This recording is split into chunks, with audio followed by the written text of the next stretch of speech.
And one of the senators has actually come out, the former governor has come out to say that they did not have 2/3. I mean, there's no way you can determine 2/3 by a voice vote.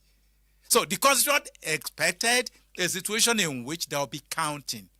So what the National Assembly has done is unconstitutional in terms of not ensuring that they had 2/3 supporting that resolution.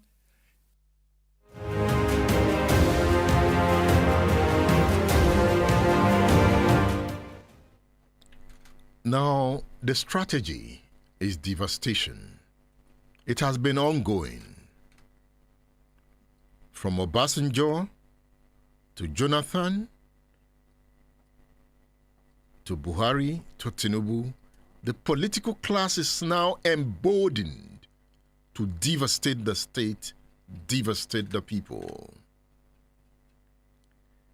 Applying the argument of devastation to Nigeria, where oppressive leadership, systemic corruption, and injustice have stifled innovation, unleashed poverty, and created a circle of violence, parallels can be drawn with Machiavelli's principles on governance and subjugation of the people. Nigeria's current challenges, particularly in its governance structures and socio-political dynamics, reflect the outcomes of a state poorly managed after being acquired in a Machiavelli's term. A former governor of Imo State, Achike Udenwa, defines an acquired state. Even if I don't vote for you, you can buy your way through. If you have the right amount of money in your hand, you can buy your way through. How? How do they do that? Well, can you buy INEC? Ask the courts. When you say buy your way through, yeah, ask you the buy courts. the voters? Ask the courts.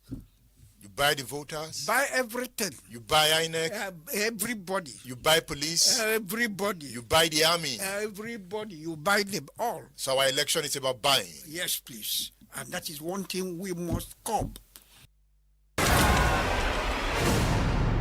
State Affairs with Edmondo Bilo.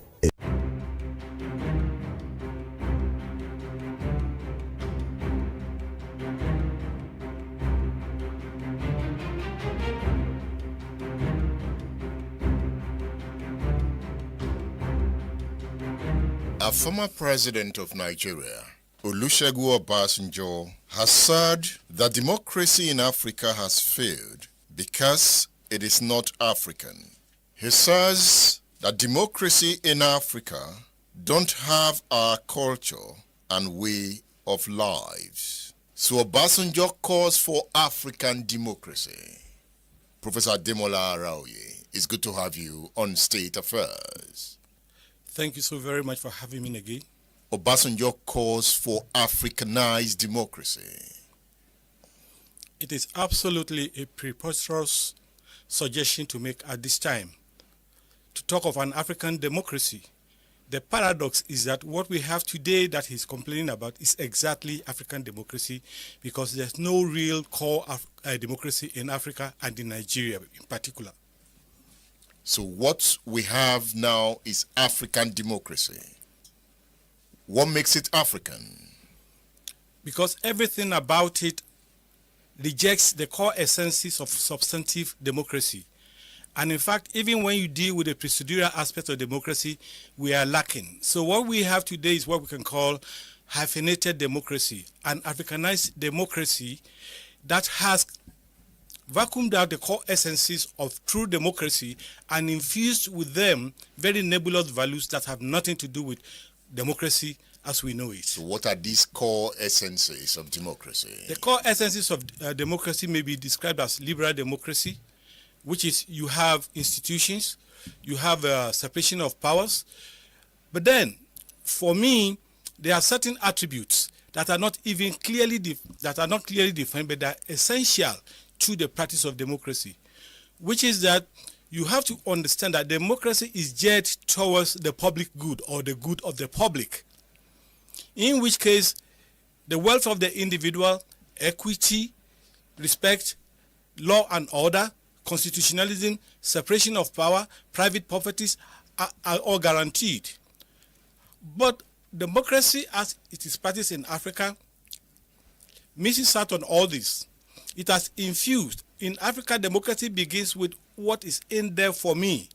The operative does not go in to advance the good of the public, but to advance the partisan loot for himself and his contractual circle. When you say partisan loot, can you break it down? Yeah, partisan loot is when the individual has an agenda that revolves around his own personal interests, his own personal welfare, his own personal aggrandizement of the public resources. And then after him, the next person is his family. After him, the next person in the contractual circle is his tribe or ethnic group. So in this case, the people is not really, or the people are not really relevant. No, the people are not central to the agenda of what we call Africanized democracy, which we have today, which is the paradox. And Obasanjo talks about culture as critical to the kind of democracy he's looking at. And you are saying that democracy he is calling for is what obtains at the moment. What he is calling for is exactly Africanized democracy. So does that mean our culture is embedded in this present democracy? Well, in a way, it's a very difficult question to answer, because I would not want to demean our culture by saying that our culture, is very much against the welfare of the people. But like everything in Africa, even our culture has been debased. By who? Well, by those who have a partisan interest in projecting their own personal interest. So when you have what I call instrumentalized democracy at this point in time, where they say respect for elders, he said so. So that's the truth. That is partly part of the culture, respect for the elder, but it is not a part of democracy as we know it. Democracy allows for free flow of ideas, to joust ideas and go with the best way forward. That is why when you have a political party system, ideally, the political parties, all the operatives should agree on the common good as the ultimate objective of the political process. But in African democracy, it is about me, and my family, and therefore, African democracy has vacuumed out the core values of authentic democracy. Look at the point Obasanjo makes. Yeah. Democracy is dying in Africa, and to save it, it should be made in the context of Africa. Well, I don't understand what he means by the context of Africa, because what we have, democracy as we have it in Africa, is exactly the replica of what people think is the culture of Africa. How can you explain when one person stays in power for 42 years and he says he's a Democrat? How can you explain it when someone says, okay, my daughter becomes a senator, my son becomes that, my wife is this, in the public domain, or at the expense of the welfare, the pursuit of the welfare of the people? So I don't understand exactly what he means by Africanized democracy, because by my reckoning, what we have today is exactly Africanized democracy. So what we need to do actually is to remove these extraneous value systems from core democracy as we know it. Because core democracy is not what we have here. What we have here is a nebulous version that I like to term Africanized democracy. So if there is Africanized democracy, is there European democracy, American democracy, and Asian democracy? No. Basically, every natural human phenomenon has to be adjusted to the immediate environment. But in adjusting or amending, aligning it to the immediate context in which it is practiced, you do not vacuum out the core essences of that phenomenon, which is what we have done in Africa. The core essences yes. of democracy. Yes. And those core essences is what you define as liberal democracy. Exactly. Periodic election. Exactly. Encapsulated, distilled as liberal democracy. The rule of law. Yes. Separation of power. Absolutely. So there is democracy in Africa. but Africanized democracy? Well, what I see is a caricature. So I wouldn't insult democracy by saying what we have is democracy. Look, one of the essential attributes of democracy, paradoxically, is constructive uncertainty. Constructive Uncertainty. or sanctity? Yes. Can you explain? Yes. Now in Africa, well, let's start from most developed democratic systems. There are pollsters who predict this is the outcome of the election. This is going to be, but more often than not, they miss it. They miss it because if you have an inclusive, participatory, natural process, you cannot predict the outcome of a natural process. Because there are too many forces, there are too many interests, there are too many constituent groups coming together, interacting, so you cannot ab initio predict the outcome. But here, because we are not practicing democracy, we know ab initio is going to win. Who has the largest amount of money? You might say this appears to in developed democracies, but at least there are institutions that are truly mediating. Institutions that are truly mediating the process to ensure equity. And then when they ensure the equity, what transpires is that the system is assured at least significant legitimacy of the people in that system, of the citizens. But here we are. We don't have truly participatory democracy. And even when 10% of the people vote, the outcome is still very contentious. So they take it to the court, but you know how it's going to end. That is African democracy. And when you have up to 70% of all the outcomes of all electoral processes being contested and never resolved, even when the courts have said this is the outcome, then you know there's a problem. Because right today, either today or yesterday, I was reading a prominent Nigerian politician saying even the legitimacy of the current order is disputed. So you're not having democracy. You're not. So what do we have? You have a caricature. You have a process that you have named democracy in order to secure external validation of the process. State Affairs with Edmondo Bilo is live. Discussing there with Professor Ademola Arauye. He is the author of The Ghettos of Pan-Africanism. I recommend the book to you, The Ghettos of Pan-Africanism by Ademola Arauye. You can get it on udarabooks.com. On udarabooks.com. The book is alive.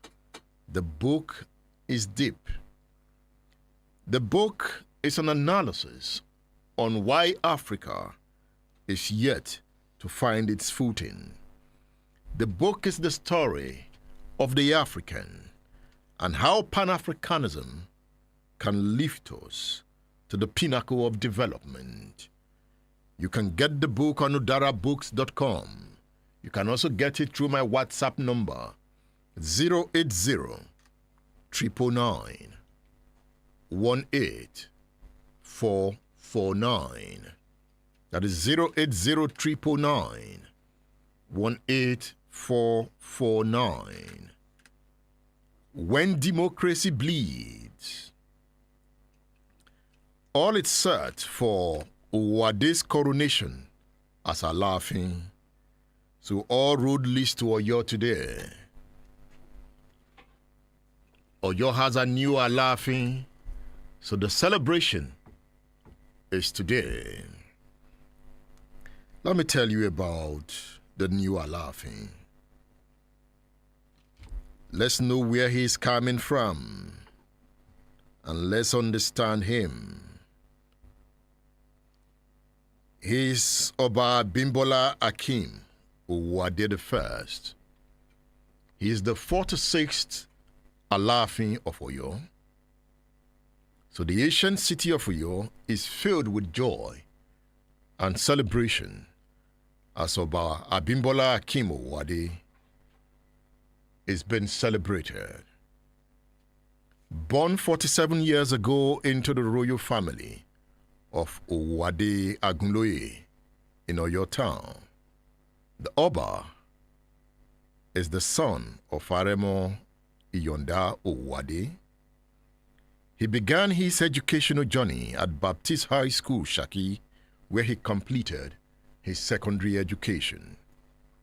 Driven by a passion for engineering, the new Alafin studied mechanical engineering, earning a national diploma from Federal Polytechnic, Ilaro, from 1994 to 1997, and the higher national diploma from the Polytechnic, Ibadan, from 1999 to 2001. He completed his national youth service at Nigeria Gas Company in 2002, working as a mechanical intern and planner. In 2003, he joined Oceanic Bank International PLC in Warri as a cashier before furthering his studies abroad. He attended the University of Sutherland in 2008 and later Northumbrian University in 2012, both in the United Kingdom, where he obtained Bachelor of Science degrees in mechanical engineering. In 2015, the new Alafin became a certified project management professional. He worked in the UK with oil-rich company Glasgow as a planning engineer before moving to Canada, where he rose to the position of project coordinator at Manitoba Hydro, one of the largest electricity and natural gas providers in Canada. Apart from his professional accomplishment, Oba Owade is also a businessman, philanthropist, and community leader. He is the president of Manitoba Limited, a company involved in real estate investment and financial services based in Manitoba, Canada. So, congratulations to the people of Oyo. A new Alafin has arrived. The 46th Alafin of Oyo. Today is his coronation in Oyo town. So you can go to Oyo and celebrate with the people of Oyo. The program is State Affairs on Splash 105.5 FM, the Integrity Station. Stay tuned. State Affairs with Edmondo Bilo is live. Stay tuned.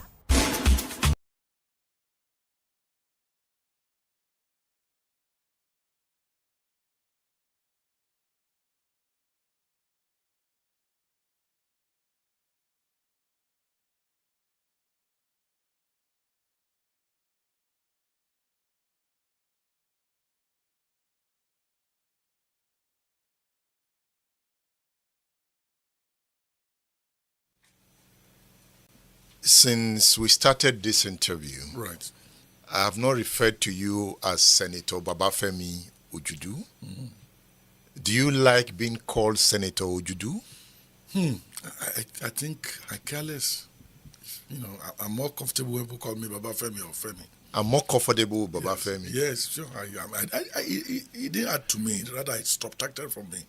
I've had to do an article to say, look, I'm ready to throw away this title to just be my simple self. The baggage is too much. How did he subtract from you? Because the perception of the senator is a looter, you know, somebody taking what does not belong to him, one of the people destroying Nigeria. And I do not see myself as one of those people destroying Nigeria. It doesn't even allow people to look back and see the contributions I've made. So it's and I will also say that my 4 years in the Senate has been the worst of my life till now. How? I wake up in the morning, I want to go to the chambers, I'm depressed. You are depressed? Depressed, seriously Why? depressed, because the kind of things I see around me. I went to the Senate believing that I could assist in solving problems, finding solution to problems. But what I saw there wasn't glorifying to me. No. What did you see? If you add that to the prayer from home, just bring the money. Whether you steal it or not does not matter. Just bring the money. That's the pressure from home. So I became an object of money. It's like a woman who is being seen as an object of sex. So I was not comfortable with that, because that was not me. That could not define me. You keep dipping your hand in your pocket, trying to meet people's need, people who are not sincere, people who are just out there to rip you off. So how did we get to that point? Koyemio. I think it's something that sociologists will have to look at. Because even when I still see senators and politicians, yes, what I see is what you have just described. Those guys are suffering, no. They are suffering. Before we do transfer money through telephone, in those days when I was there between 2011 and 15, there was no, that kind of facility was not available. Our aides, we queue every morning, trying to send money out to people who have begged us overnight for one thing or the other. I want to pay my child school fees. Somebody's in hospital, you have to pay the bill. My wind has blown off my roof, you have to.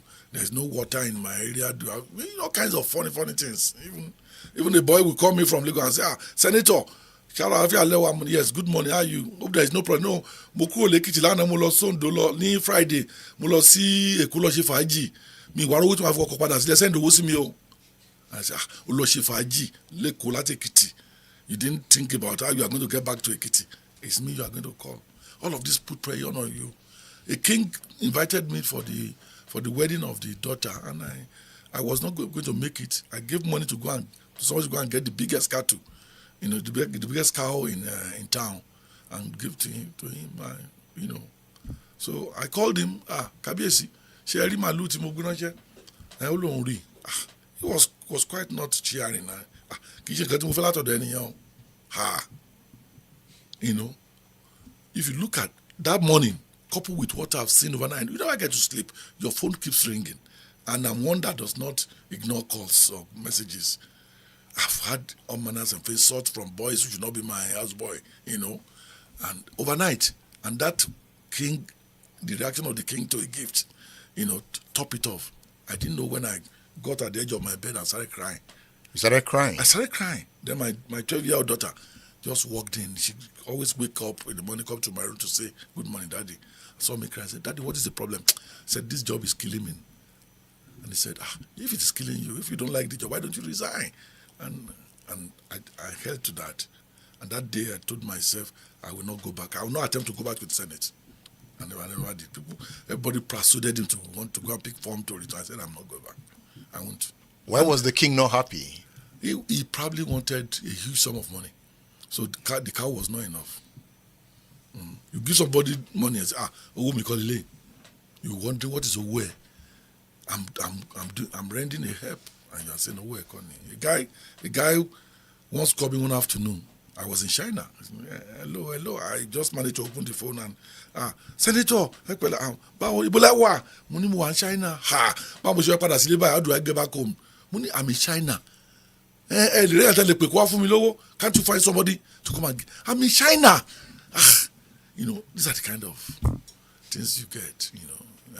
One guy visited one morning on a Saturday, came to me and I'm broke, Senator. This problem, that problem. I said, okay, sorry about that. I went in, brought 20,000 naira, a bundle, and gave it to him. He left.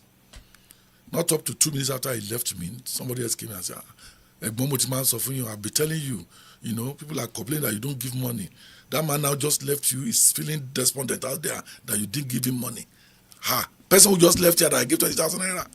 So I now called him. I said, you said this. So, please come. There's something I needed to tell you. So he came back. I said, okay. You came here this one that you are broke. How much did I give you? He said, stay tuned.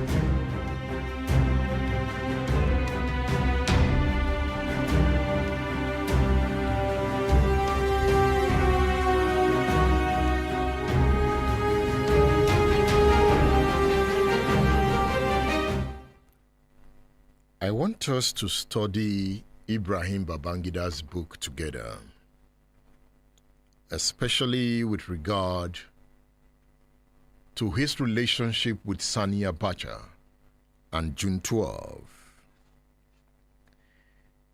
He said here, in this regard, other fundamental questions have arisen in my handling of General Abacha and the June 12 elections. Before I look at the book, let's go back a bit. You know, power is an elusive force.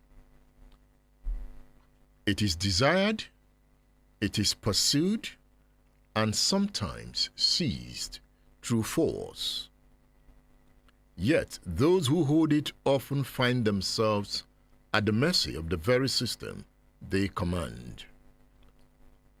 Nowhere is this paradox more evident than in Nigeria's military era, where a circle of coups and counter-coups shaped the destiny of the Nigerian state. Nigeria has a long history of military rule. Between 1966 and 1999, the country was mostly under military control. One coup after another shaped the fate of the nation. On the 1st of January 1984, the military overthrew the civilian government of Shehu Shagari. A group of senior military officers took over power. Their leader was Major General Muhammadu Buhari. His deputy was Major General Tunde Idiagbon. Among the officers who helped remove Shagari from power was General Ibrahim Babangida. He was rewarded with the powerful position of the Chief of Army Staff. Chief Tola Adeniyi, a renowned journalist, takes us into that time. After Bako had been killed, Buhari was made head of state, he would have been the head of state because he was the leader of the coup. He was the most senior. He was one who went to actually to accost Shagari and to arrest him. So Bako was killed. If Bako had not been killed, Bako probably would have been the head of state. And then they had a compromise candidacy in Buhari. And I think, if my recollection is correct, it was at that point in time planned or arranged that certain characters will take over from Bako after 4 years, another will take over from that person, another will take over from that person. And that if Christians made the noise, then the Christian, like Dogonjaro, would take over. In the 14th year or 12th year to run to 16th year. Let me get it clear. Yes. Was it that Buhari was going to rule for 4 years, then Babangida 4 years, and then Abacha 4 years? Yes, something like that.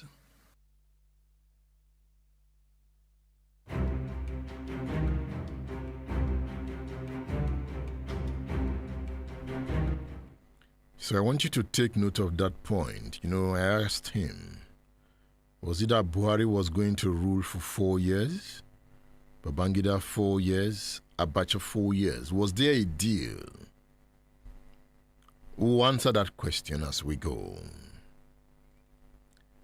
The struggle for power was not just about governance. It was about survival. Each leader knew that beneath the surface of loyalty, ambition brewed. Trust was a luxury. The gun, not the ballot, decided leadership. Buhari's government was strict, very strict. His military rule was marked by rigid policies and a harsh war against indiscipline. He jailed politicians and clamped down on press freedom. His deputy, Tunde Idiagbon, was powerful and feared. Many believed that Idiagbon had more control over the government than Buhari himself. The military elite wasn't happy. Even Babangida, the Chief of Army Staff, who helped bring Buhari to power, felt sidelined. He wanted influence. Babangida wanted control. He controlled the army, the repower of the military, but he wanted more. Babangida was patient. He watched. He planned. And on the 27th of August, 1985, he struck. Without firing a single shot, Babangida removed Buhari from power. There was no blood shed.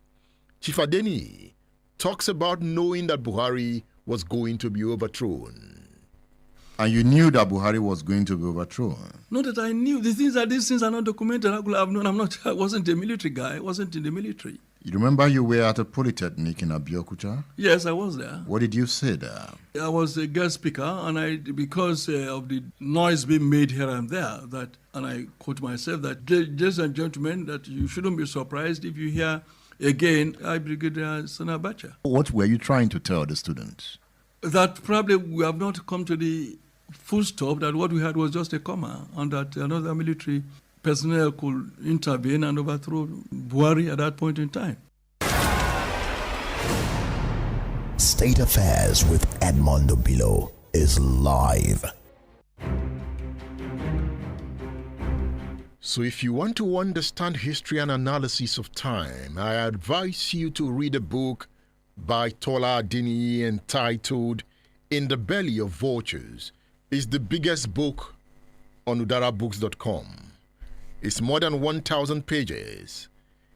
If you read his works in the last 40 years, they are compiled in this volume. You'll be able to trace Nigeria's history, understand it through deep analysis. I recommend the book to you, In the Belly of Vultures by Adetola Adeniyi. It's a book you should have in your study if you are keen about power, because he's able to document the stories of time. He's able to break them down. More than 1,000 pages. You will find this book on udarabooks.com, or through my WhatsApp number, 08039184449. In the Belly of Vultures. When you say in the belly of vultures, what does he mean? Tola Adeniyi has a book that is bigger than this. But the book is not out. He has kept the book to himself. This one is entitled In the Belly of Vultures. The book we are yet to see is entitled In the Belly of the Military. Tola Adeniyi writes about the military. He calls the book In the Belly of the Military.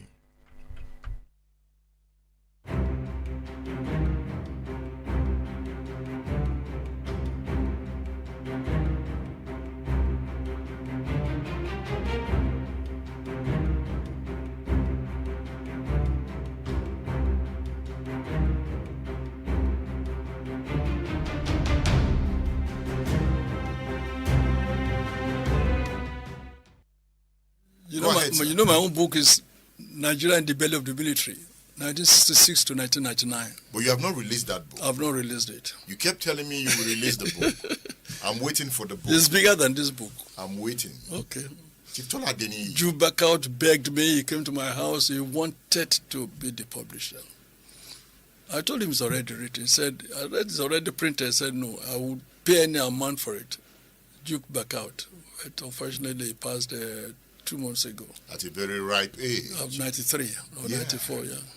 That was, I can call him Donyan of publishing. It was at my book launch. When are we reading your book? In the Belly of the Military? Yeah. It's a terrible book. Wait, what are you planning? Because I've been calling for this book. Maybe the book will be released anytime I'm gone. Anytime you are gone, have you told your children? Oh, yes. That when you are gone, they should release it? Mm-hmm. That in case I didn't release it before I passed, they should do so. They should do so. I wanted to release it in 1999. Then Obasanjo became head of state. And I told you there are so many things in that book that several people you consider big men in Yoruba land will be lynched if they read the contents of that book. What other secrets do you have in the book, In the Belly of the Military? about that coup? I don't know. No. No, I don't remember. You don't remember? No. A book you wrote? I wrote it before 1999. So, sir, since you wrote that book, you've not revised it? No. You wrote mostly about the military. It was military. That's why I said they captured Nigeria. That's why I said Nigeria in the belly of the military. Is Nigeria still in the belly of the military? Well, in 94, before I left the country, I said it in Ota that the military would be in power in Nigeria for the next 20 years. And that had extended now to 40 years. The military is no longer in power. Who says? Tinubu is in power. Yeah. Okay, Buhari was part of the military. But Tinubu has never been part of the military. I know. So Tinubu is now in power. Yeah, but 94 to now, how many years? I said 20 years. Jonathan was not part of the military. I said for the next 20 years, the military will be in power in one form or the other. But When Buhari became head of state, it wasn't military anymore, but it was still military. When Obasanjo became head of president, it wasn't military, but it was really like a military. a military leader has released a book. Yes. This is the autobiography of Ibrahim Badamasi Babangida. God bless him. You know him well. Very well. You've always avoided critiquing him. Yes. Why? Two reasons. I mentioned it in Abba Said.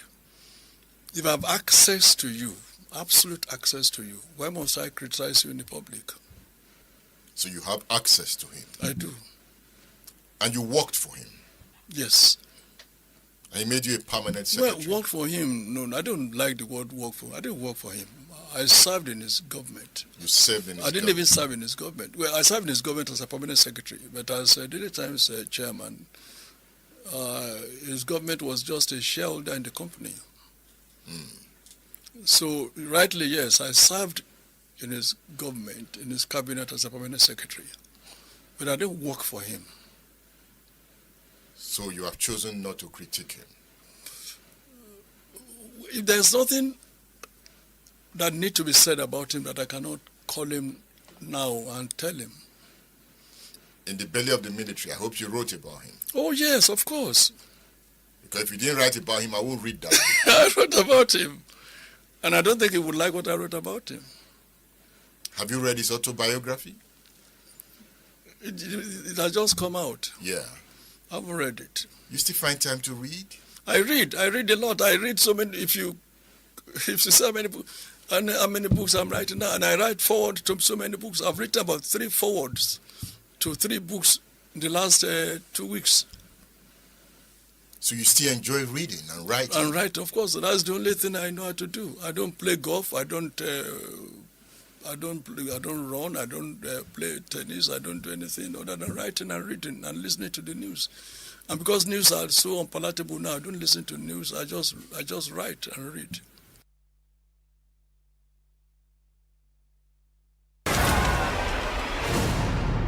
State Affairs with Edmondo Bilo is live.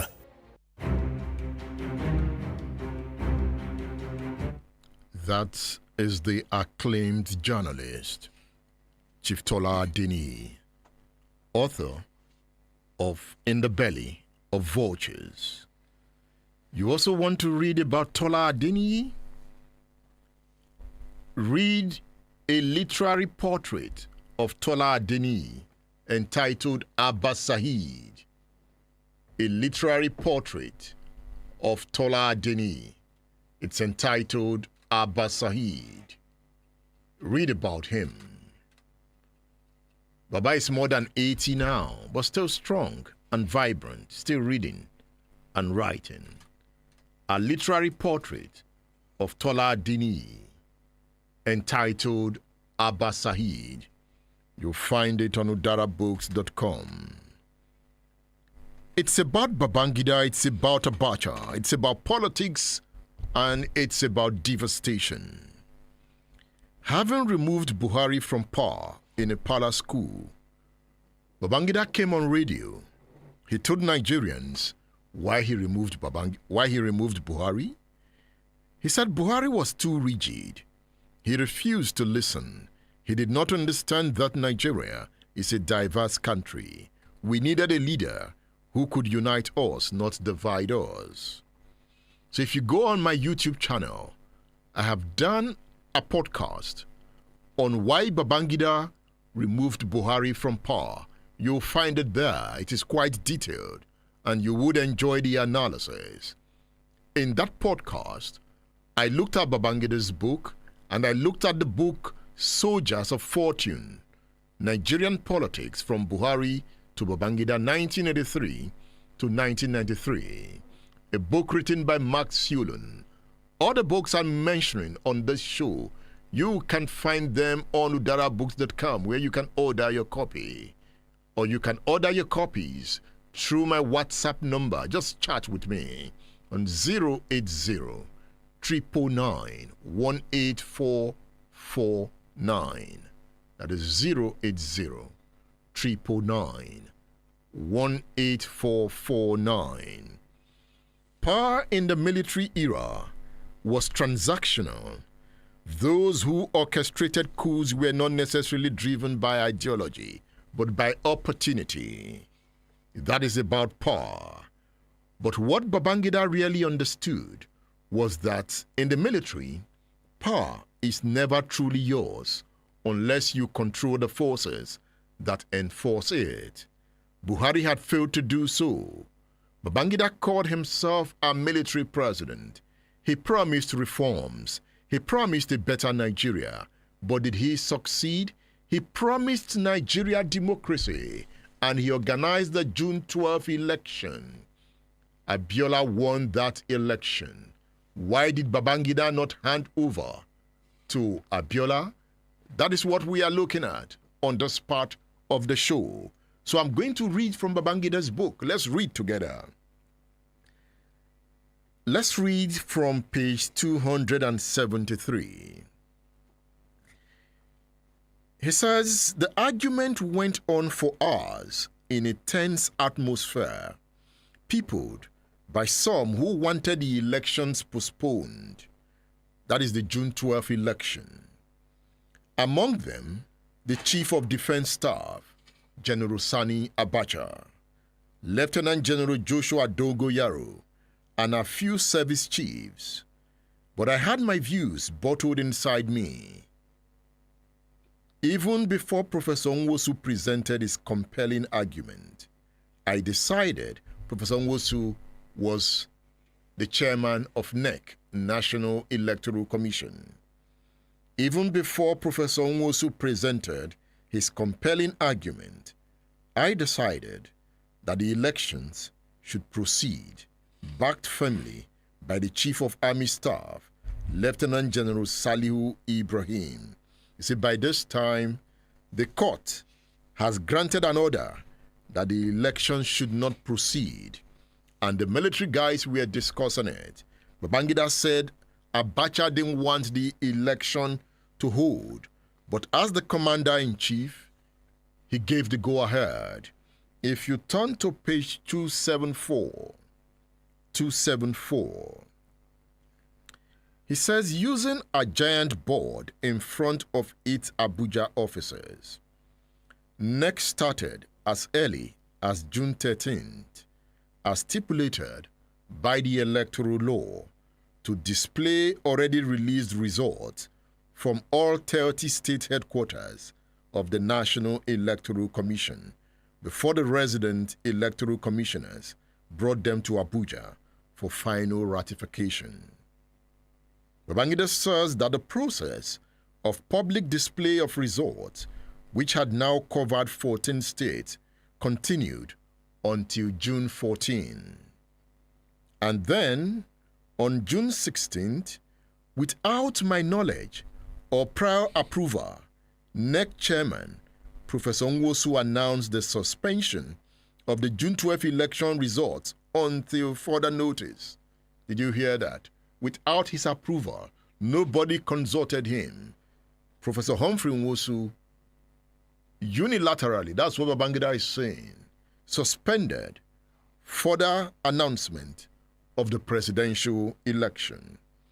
Babangida said he knew instantly that certain fifth columnists were at work and that there was a need for extra care. And even after that announcement, and even after the suspension of the announcement of results, ABN, that is the Association for Better Nigeria, led by Otto Nzeribe, obtained another strange court order from Justice Saleh's court in Abuja, stopping the release of the results of the elections. Babangida says the stoppage of the announcement of results led to a national stalemate and confusion. If you turn to page 275, he says, on the morning of June 23rd, I left Abuja for Katsina to commiserate with the Yadwa family over the death of their patriarch, Alhaji Musa Yadwa. The funeral had taken place, and as I got ready to leave, a report filtered to me that the June 12 elections had been annulled. This is the commander-in-chief telling us his own side of the story. Listen again. The funeral had taken place, and as I got ready to leave, a report filtered to me that the June 12 elections had been annulled. That is, Babangida is saying that he did not annul the election, but some persons annulled the election while he was the commander-in-chief. He continues, even more bizarre was the extent of the annulment because it terminated all court proceedings regarding the June 12 elections, repealed all the decrees governing the transition, and even suspended NEC. This is the commander-in-chief, the head of state, claiming not to know what was going on under his nose. He continues, equally weird was the shabby way the statement was couched and made. Admiral ICOMOS press secretary Nduka Irabo had read out a terse, poorly worded statement from a scrap of paper which bore neither the presidential seal nor the official letterhead of the government annulling the June 12 presidential election. Babangida said, I was alarmed and horrified. Interesting. He didn't know, but he was the commander-in-chief, the head of state. And they are not an election he organized. Who are not the election then? You see, that is why biographies and autobiographies are good to read. It takes you into the minds of the writers and the person being written about. Babangida didn't know. I will give him the benefit of doubt. He says, yes, during the stalemate that followed the termination of the results announcement, the possibility of annulment that could lead to fresh elections was loosely broached in person. But annulment was only a component of a series of other options. But annulment was only a component of a series of other options. But to suddenly have an announcement made without my authority was, to put it mildly, alarming. I remember saying these nefarious inside forces opposed to the elections have outflanked me. You see, all fingers, he was pointing all the fingers at Abacha. He was pointing all the fingers at Abacha. These nefarious inside forces opposed to the elections have outflanked me. I would later find out that the forces led by General Sani Abacha annulled the elections. What is Babangida sounding like? A commander-in-chief. Abacha was the chief of defense staff, and not an election that you organize. That is the story that Babangida is telling us here. Let us bring in Professor John Ayuade. You know, John Ayuade was some of the technocrats around during the time. Omo Omoruyi headed a very powerful political bureaucracy, and Professor John Ayuade was part of that system. He was an insider.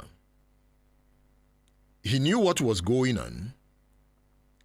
So in 2023, I spoke with Professor John Ayuade. So let's listen to how he describes IBB's deception.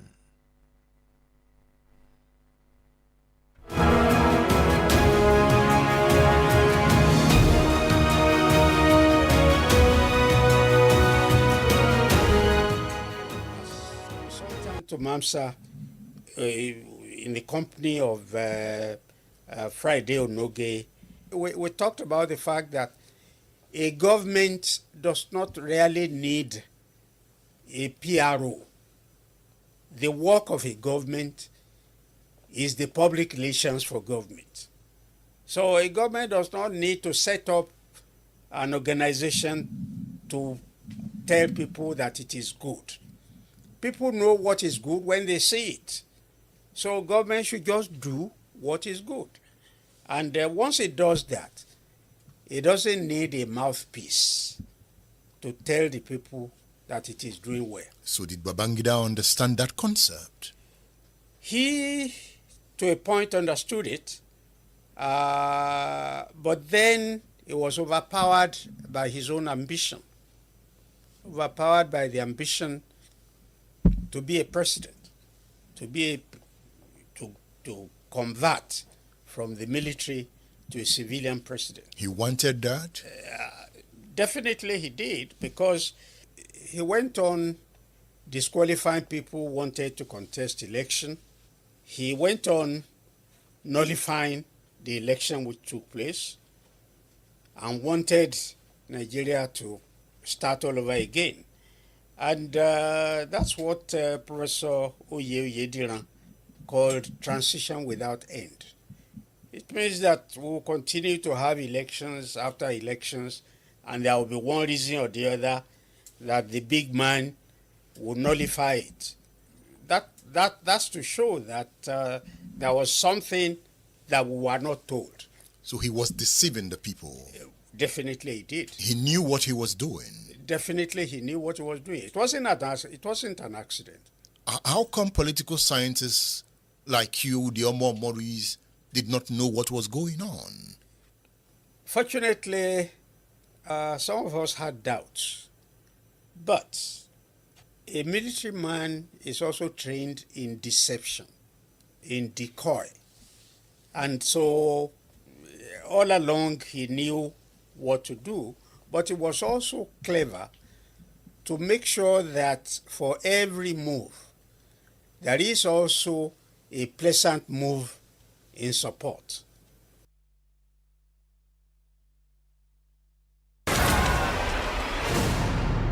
State Affairs with Edmondo Bilo is live.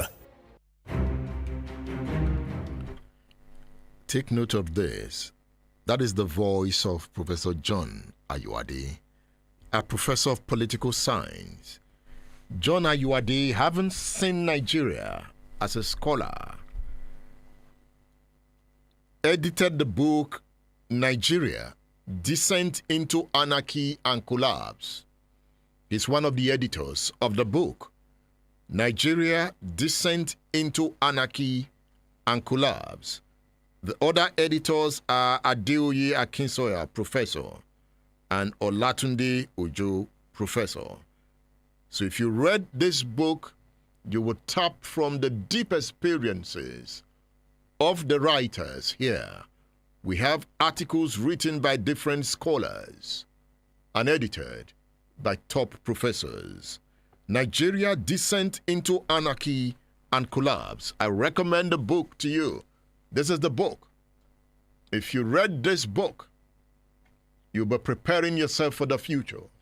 And by understanding the past, you prepare for the future. This is the book we are reviewing this morning. A Journey in Service, an autobiography by Ibrahim Babangida, Nigeria's head of state from 1985 to 1993. A Journey in Service, an autobiography by Ibrahim Babangida. You'll find these books on udarabooks.com or through my WhatsApp numbers. Let's continue the reading. Okay, before I continue, let me hear from you. Leave your messages. You can call in the radio station and join the discourse. 070-694-93000. That is 070-694-93000. You can also call the radio station on 070-144-757-70. That is 070-144-757-70. Those are the numbers to call to join the discourse. You can leave your messages on X, on YouTube, on LinkedIn, on State Affairs app. You can download the app on Google Play Store. You can download the app on iOS. Good morning.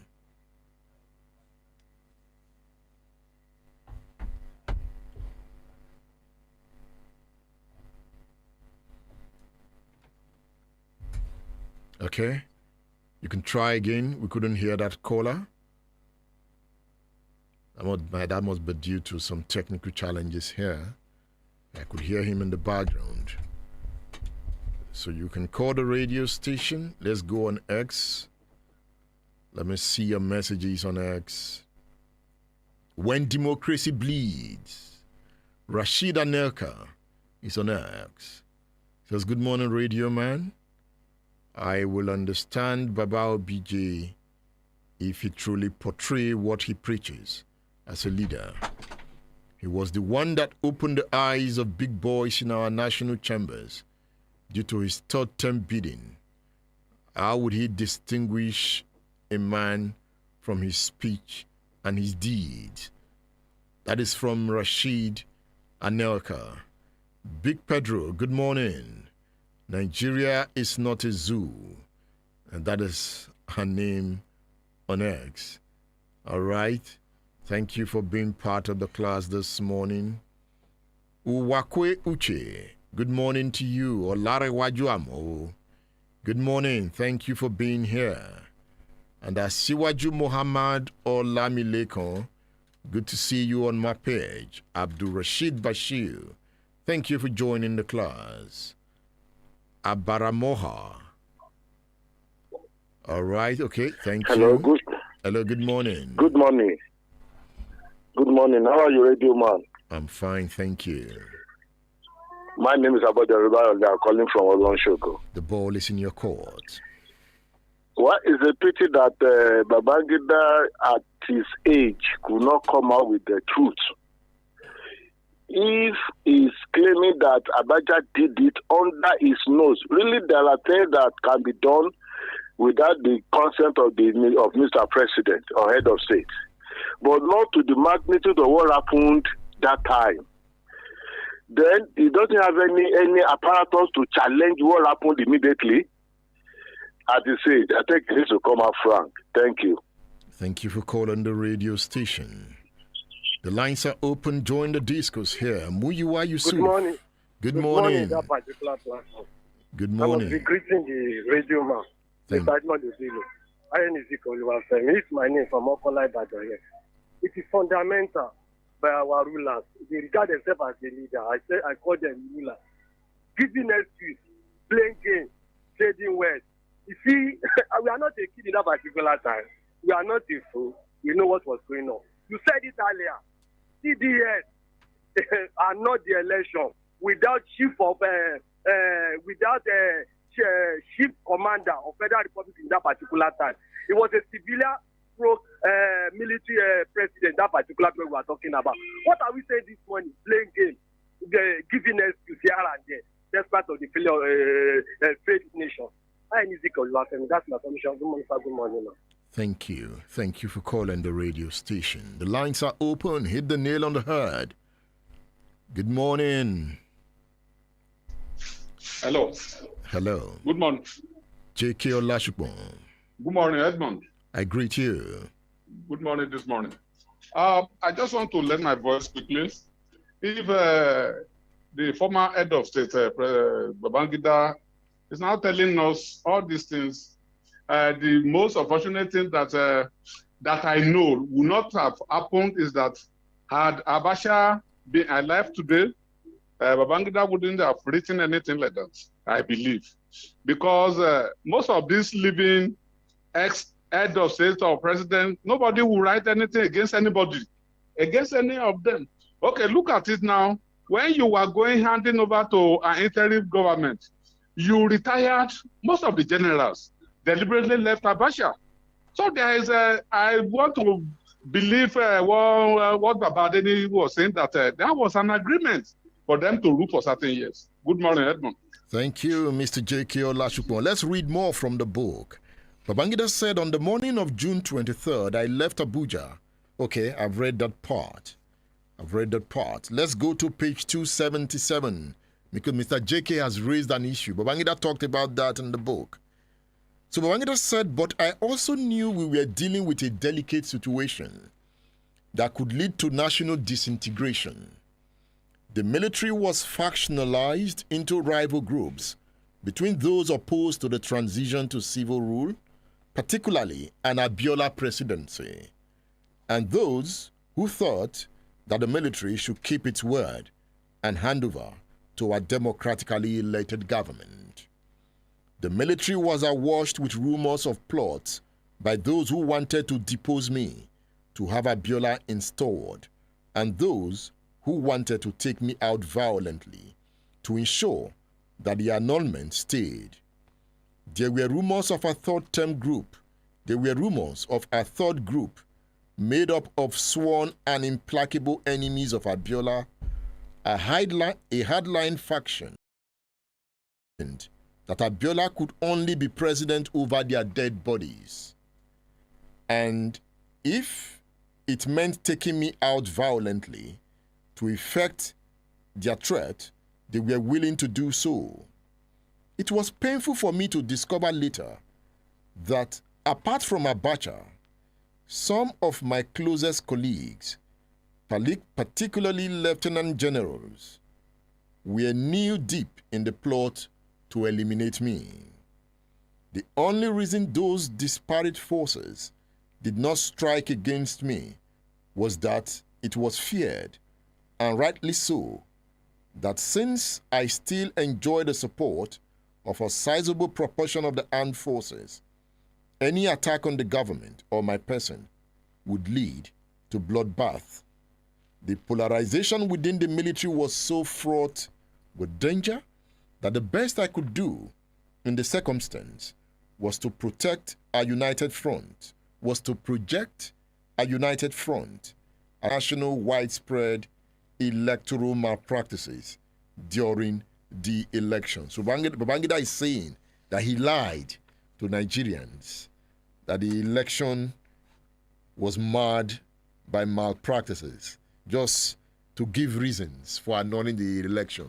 He accepted it, that he's the one who annulled it. That's why he came to announce. But he's telling us really he wasn't the one that annulled the election. He talks about Abiola here. He says, unfortunately, Abiola turned his back on my form of rapprochement with me.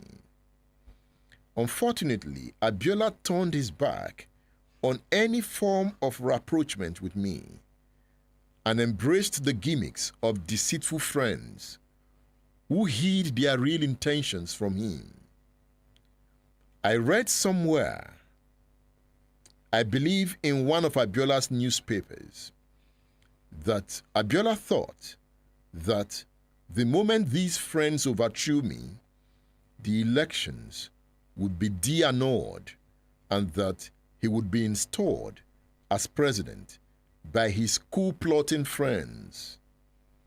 As it turned out, Abiola was advised by these same friends to leave the country to avoid death threats from fictitious military elements.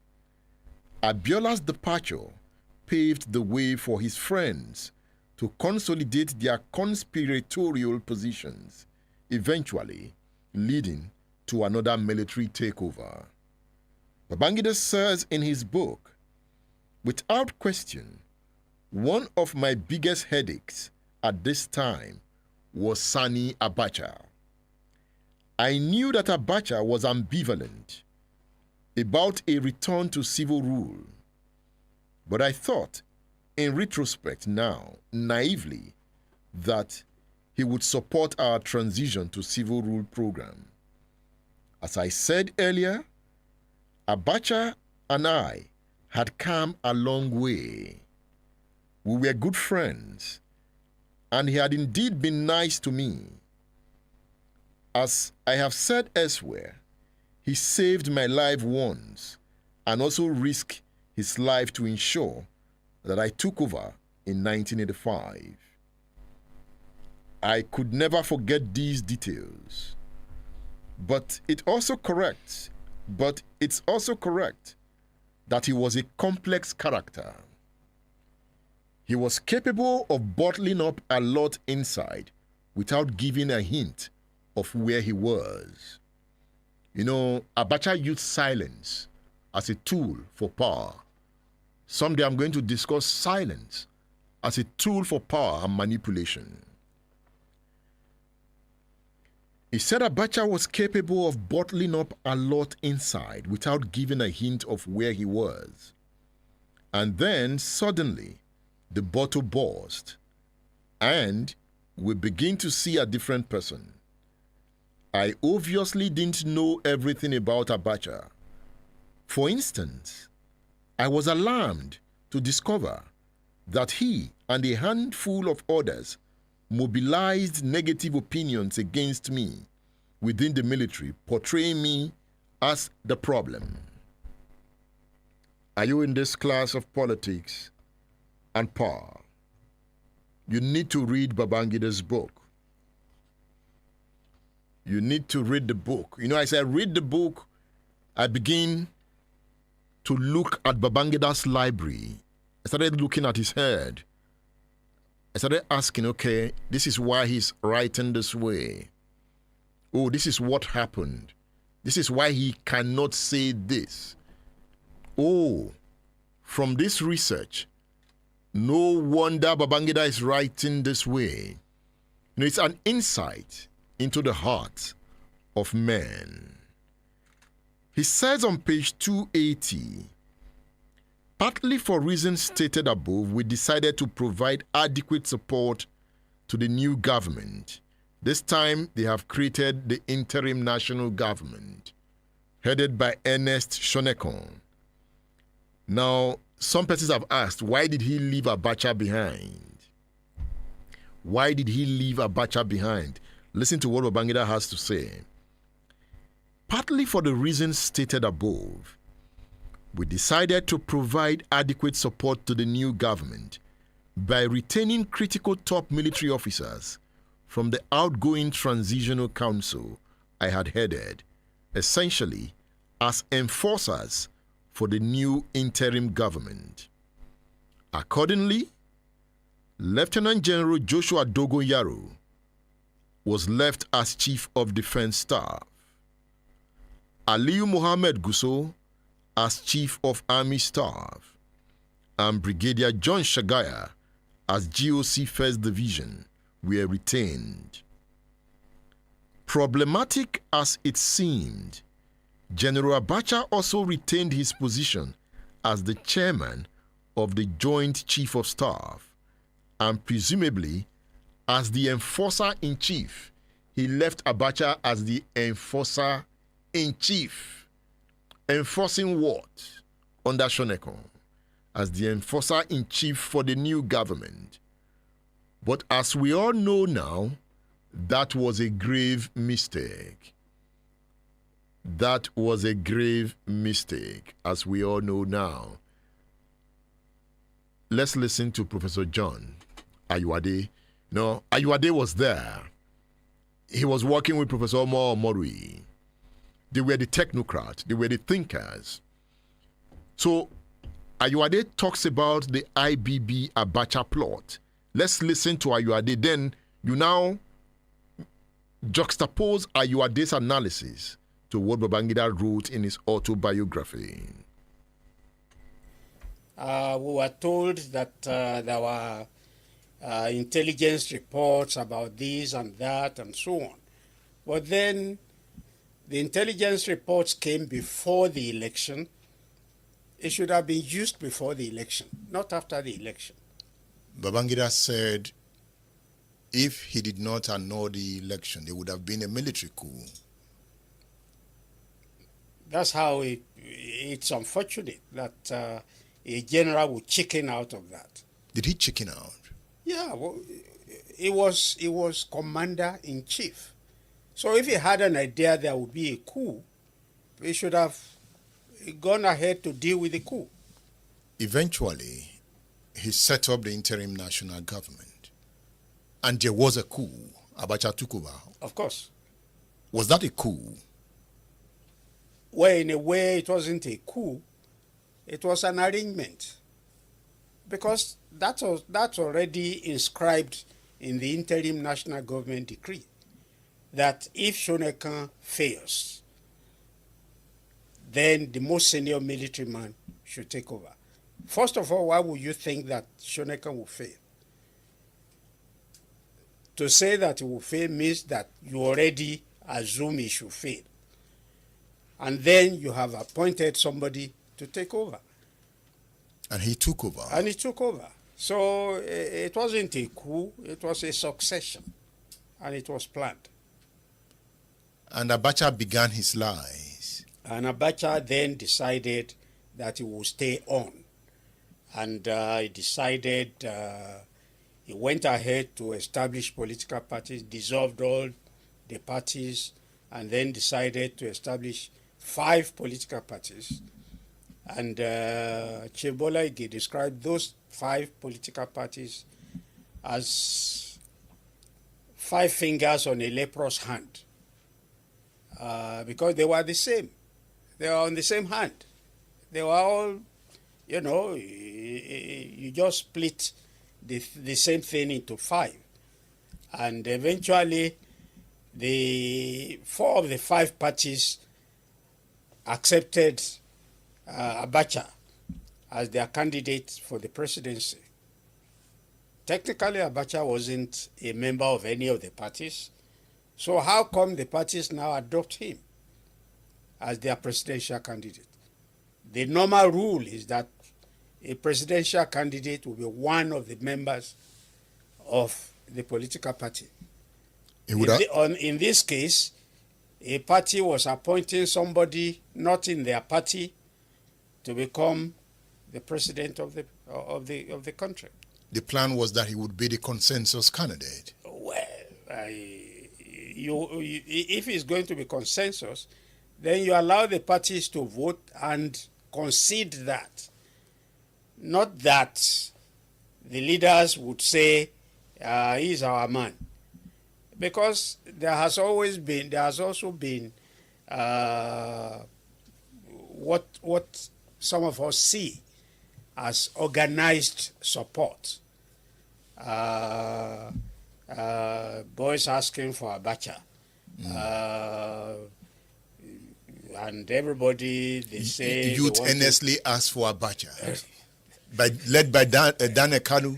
Yes. And so... The 2 million man march. Yeah, a million march man and that kind of thing.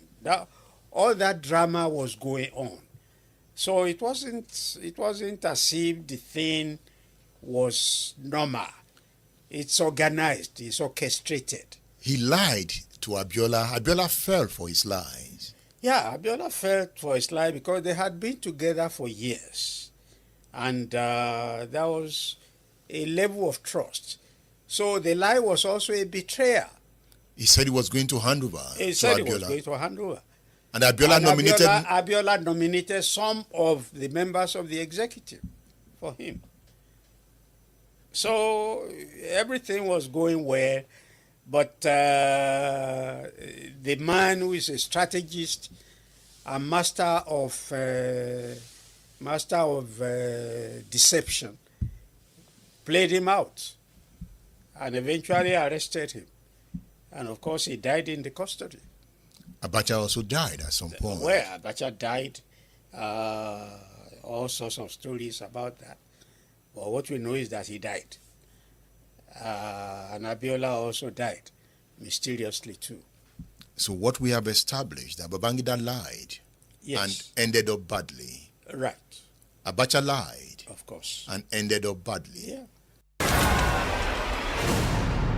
State Affairs with Edmondo Bilo is live. Yes, that is Professor John Ayuade talking about Babangida and Abacha. Remember, John Ayuade is a professor of political science. Babangida set up the Center for Democratic Studies, made up of technocrats. Professor Omar Morui was the Director General of the Center for Democratic Studies. John Ayuade, then of the Department of Political Science, University of Ibadan, was also a member. Do I say then? He's always a member of University of Ibadan, Department of Political Science, because he's a professor emeritus. So he's always there till he dies. That is why he's an emeritus. So they were part of the Center for Democratic Studies, a think tank. That is his analysis. Let's listen to Adini here. Then I will read a part of Babangida's book. After Bako had been killed, Buhari was made head of state, he would have been the head of state because he was the leader of the coup. He was the most senior. He was one who went to actually to accost Shagarian to arrest him. So Bako was killed. If Bako had not been killed, Bako probably would have been the head of state. And then they had a compromise candidacy in Buhari.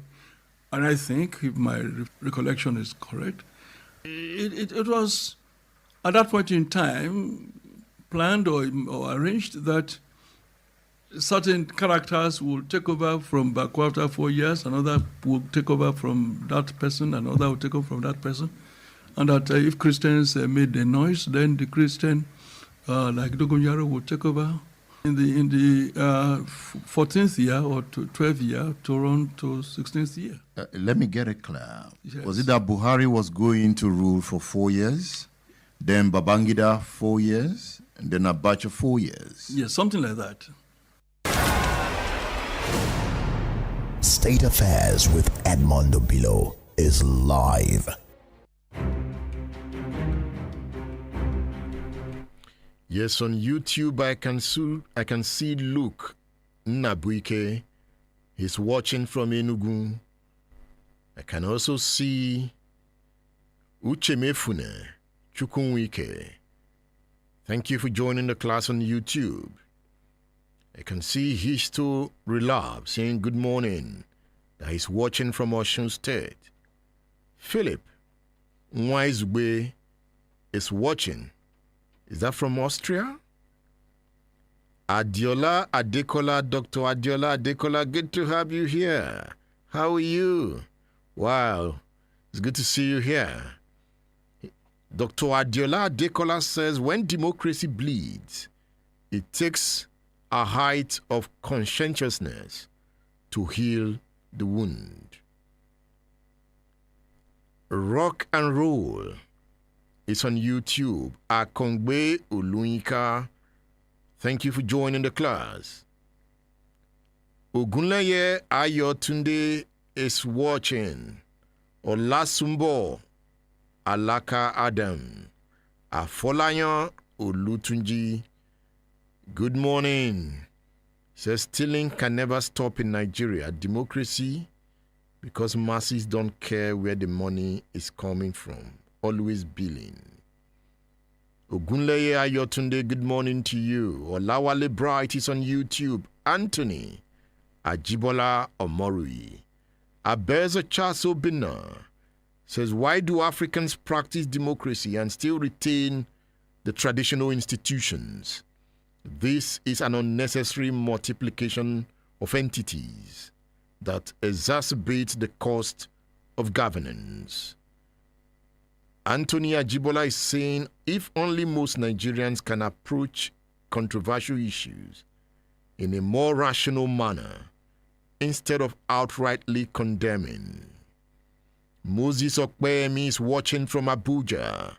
Olaren Waju is here. Sami K, good morning. Olumuyiwa, good morning to you. David Fakayode, I can see you. You are watching from Czech Republic. Ifanyi Chuku is in class this morning. Yes, before I take a break, look at this.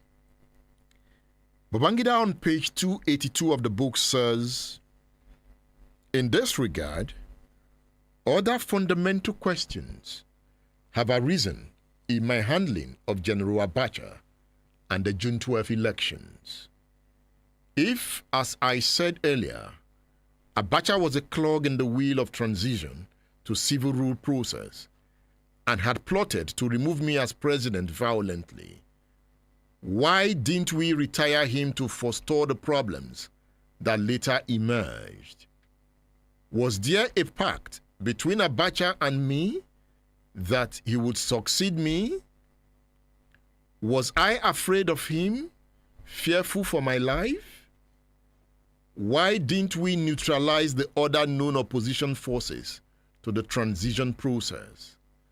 Why didn't we take prompt action against the ABN for interfering with the transition process in violation of Decree 9, of Decree 19, which made it a criminal offense to hinder the transition?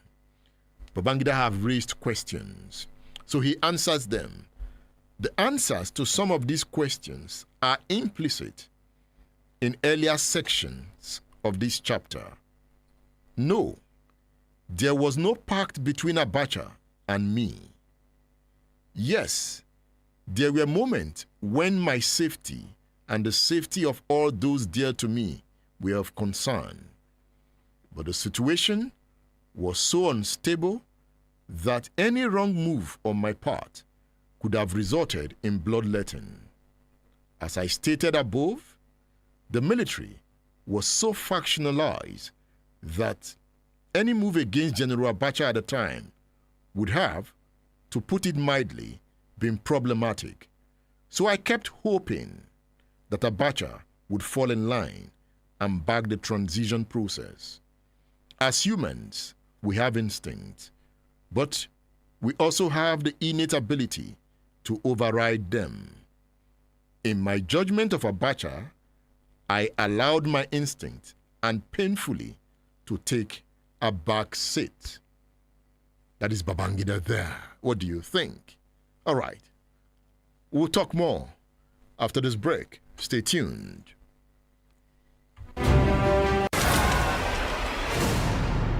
State Affairs with Edmondo Bilo is live. Splash FM 105.5.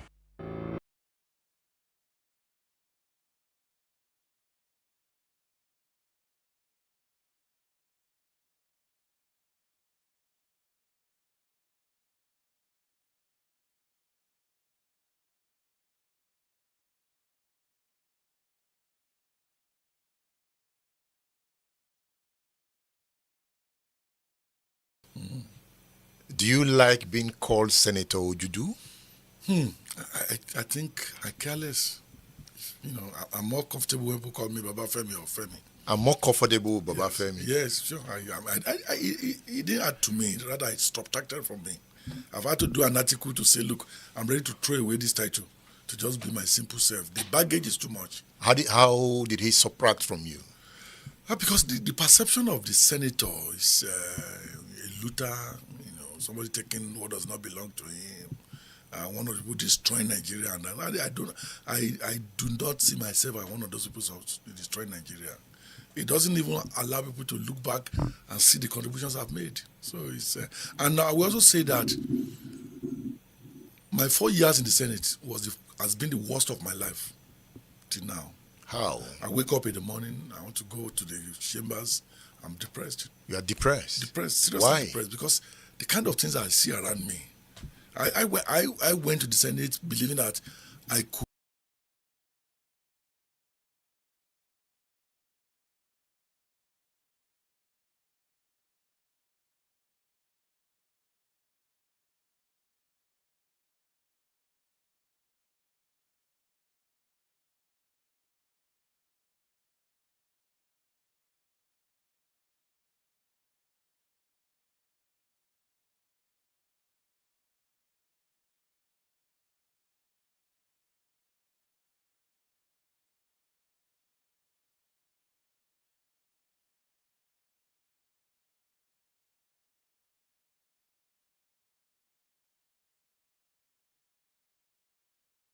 Since we started this interview, Right. I have not referred to you as Senator Babafemi Ojudu. Mm-hmm. Do you like being called Senator Ojudu? I think I care less. You know, I'm more comfortable when people call me Babafemi or Femi. I'm more comfortable with Babafemi. Yes, sure. It didn't add to me. Rather, it subtracted from me. I've had to do an article to say, look, I'm ready to throw away this title to just be my simple self. The baggage is too much. How did he subtract from you? Because the perception of the senator is a looter, you know, somebody taking what does not belong to him, one of the people destroying Nigeria, and I do not see myself as one of those people who destroy Nigeria. It doesn't even allow people to look back and see the contributions I've made. So it's and I will also say that my 4 years in the Senate has been the worst of my life till now. How? I wake up in the morning, I want to go to the chambers, I'm depressed. You are depressed? Depressed, seriously Why? depressed, because the kind of things I see around me. I went to the Senate believing that I could assist in solving problems, finding solution to problems. But what I saw there wasn't glorifying to me. No. What did you see? If you add that to the prayer from home, just bring the money. Whether you steal it or not does not matter. Just bring the money. That was the pressure from home. So I became an object of money. It's like a woman who is being seen as an object of sex. You know? So I was not comfortable with that, because that was not me. That could not define me, you know.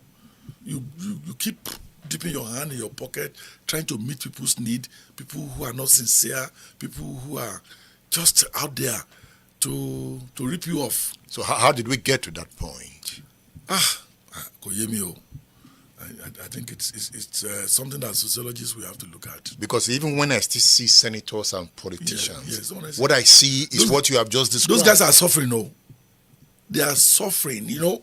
Before we do transfer money through telephone. You know, when I visited you the last time, yes, you know, I mentioned this book to you. Yes. Military Leadership in Nigeria. Yes. 1966 to 1979. Yes. Written by Major General James Oluleye. A great man. So I was asking, where is Major General Oluleye? I said he has passed on. And I said, he wrote a good book. Yes. He was doing the research in Daily Times. He was coming to Daily Times library. And he was writing the book. So he did a deep research, yes. writing this book. Yes, was coming to Were you among those that were sent to Ghana to topple the Tafawa Balewa government? Tell us about him. Oluleye, to me,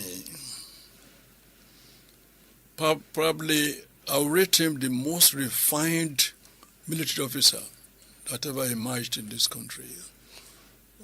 Maybe you may share that with another refined gentleman whom I have a lot of respect for, and that's Akriande. But Oluleye was not political at all. He was apolitical. He was a fine man, very honest, incorruptible, and very bold, I mean, he challenged Obasanjo several times in their cabinet meetings and so on.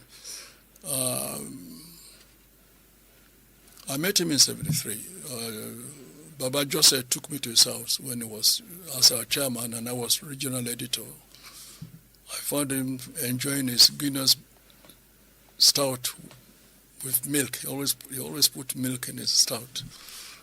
And you won't find him in any dirty place, you know. He was a soldier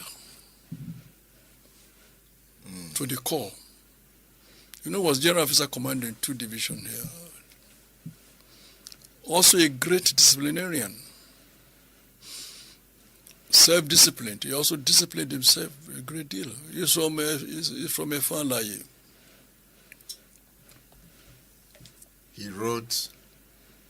And I had one wife, and I never saw him womanize him or running after the skirt. Or no. It was just decent.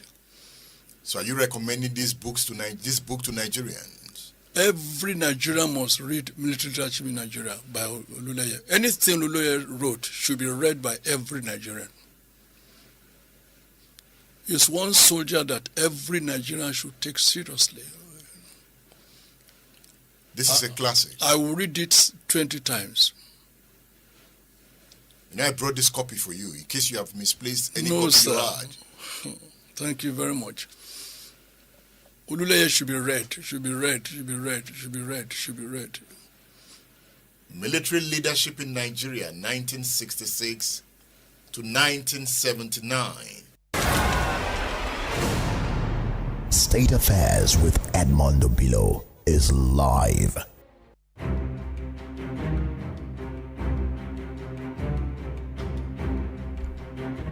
I also recommend the book to you, Military Leadership in Nigeria. I recommend the book to you. It is a good book. Look at the book. Chief Adeni was talking about the book passionately. I tell you, a well-researched book written by a scholar military officer. Oluleye is no longer alive. He wrote this book in the 1980s. We have some collections here. Military Leadership in Nigeria, 1966 to 1979. Written by Major General James Oluleye. Order your copy on udarabooks.com. udarabooks.com. You can also order your copy through my WhatsApp number. That is 080 999 18449. 080 18449. Another book I am recommending to you is Soldiers of Fortune, Nigerian Politics from Buhari to Babangida, 1983 to 1993, by Mark Sewlin, Soldiers of Fortune. Another classic, well-researched, Mark Sewlin, Soldiers of Fortune, Nigerian Politics from Buhari to Babangida, 1983 to 1995. What was the last book you read? When last did you read the book? The lines are open. Speak with the radio station. Say hello to the radio man. 08069493000. Good morning. Good morning, Edmund. Good morning, Alaji Alafin Boladiwa. Good. From Oluloyo. I wouldn't have been happy if I couldn't reach you this morning because I've been listening from the beginning of the program. And you observe I've been watering the air just to be able to get you. You see, this morning I'm not happy because my supposed listeners, somebody left a message that he died yesterday. That was Alhaji Abiyeken Adeojo. That is one of the people who will always, anything I say from the military, they will say, yes, that man is correct. You understand me now? I'm not happy he died. You see, we have many fine officers in the Nigerian army. One of them was Major General Damola, very honest people, and Major General Shola Williams. All those are fine officers, incorruptible. And about Major General Olule, your sayings are correct about him. And let me tell you, Nigeria had officers in Nigeria who wanted Nigeria to be fine. But you will observe that most of the people, there's only one man. You see, the corrupt ones, they who are at the top, who managed to be at the top, and at the end of it, suppress the ones coming up. Many people will say something about the Akulus disaster that those are the people who will have changed the fortune of Nigeria. And look, I have a friend of mine from youth, Lieutenant Colonel Pataya. He's still alive, he's here. If he's listening, he will be saying, oh, that man is correct. You see, all what you said, you see, let me tell you, Edmund, are you hearing me? Listening, Baba. Hello? I'm listening to you, Baba. Me? Carry on. God will bless you. You will live long. Anybody who wants to disturb you by saying they want to use their power to arrest you, I will walk around the banner with placard. I'm 81. I'm not afraid of death. Babangida, let me tell you, Babangida is an Odale man. You have their own kakokuji, witches. When they live longer and they will start to talk. How many children they have killed? That is what is wrong with the Babangida. And some people like him are dead. And I know Babangida, the thought of the annulment of June will kill that. You see, I said it sometimes ago that the best political engineering for Nigeria, that was the transition he needed. He faulted himself. When Obanjo wanted to handle it in 1979, some others gang up, they wanted to stop him. But he knew how he kept them close to be able to make his own handover. And everybody saw it. That was why Obanjo becomes a man of the love by the whole world. Love by the world. Obanjo is able to go to anywhere in the world free. What is happening in Nigeria is a precipitation of what the people put down. Somebody, that's all I think is quite correct by saying that the military will rule for 20 years. See, Nigeria has been disturbed by the military rule, and that is why we have to endure. You see, we have many people like me who should talk to the world. They refuse to talk. If people can come out and talk, Nigeria will be well. Let me stop here, Edmond. God bless you. Thank you, Chief Bolariwa. Thank you for calling the radio station. Thank you. Hello, good morning. Hello. Hello? Yes, good morning. Hello, Edmond. Good morning. Hello? I can hear you. Make your point. Oh. Go ahead. Make your point. You can't hear me. Hello, Edmond. I can hear you. You. Just make your point. Okay. Somebody should tell him that. Can you hear me? I can hear you. Just make your point. I know it's hard. Hello, Edmond. I can hear you. He can't hear me. I wanted him to talk. He has something to say. At least somebody in that room listening to radio will say, Baba, talk. Good morning. Hello, good morning. My good brother, good morning. Happy weekend, sir. I greet you. All right, sir. So I want to make a comment about the annulment of June 12th. Like the Duke of Babangida raised, he said that Abacha is the one that will ratify the June 12th. Now, I want to ask you a question, Mr. Edmond. The June 12th, who will commander the chief of army for that time? Is it not Babangida? Yes.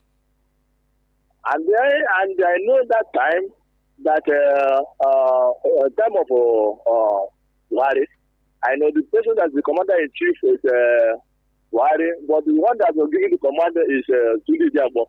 And immediately he took over. He changed the constitution of army that time. And the person that is the commander-in-chief is the one that will give order. And I know he is one that is the commander of the chief of army forces that time. And now he's giving a blame of Abacha. That's the one that's on the election. I found my brother, I don't know what kind of leader they will have. And secondly, and I want to mention something that is not the one that we read today, but about the Humphrey Moose. You know, the man died. They said they want to baptize him. And the Senate said no. I said no. And I want to say that people are giving a excuse. That the one that notified that election. You know, the time of that in 1990, I'm a small boy at that time, but at least I have a little knowledge. In that time, they notified the election. Humphrey Moose is the one that declared the election. And from our group, he told it to stop. And Humphrey Moose, I remember, he said that nobody will stop him. He mentioned some degree that power him to declare the election. In fact, I know that time I'm in Soka. I was stay with my uncle. That time, my uncle is a registrar for the University of Nigeria in Soka. And once he was in a lecturer in the University of Nigeria, he is very close to my uncle. I really know that time, Uncle was his wife and children was abroad. He's still in abroad. In fact, the military, they put him. They arrest him, they give him a house of arrest. They force him. So I don't know. As they give the honor of MKO, they want to honor Humphrey Moose. The man is not the one that notified that election. Have a nice day, sir. Thank you. Yes, I'm going to bring Humphrey Moose's book here, and we are going to read from that book. And I'll also bring you the interview with Chief Oyebola Areoye. Anyway, it's a class of history. We'll learn from history, analyze the issues as we go. I can see some messages here. Joshua Livingstone.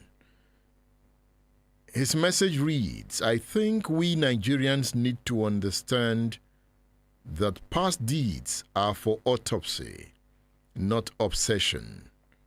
We learn, recover what we can, and move on. Everyone will write books. The dead will be painted to save face. We will read, do justice to learn, and use the best. It is time to drive, not to dwell.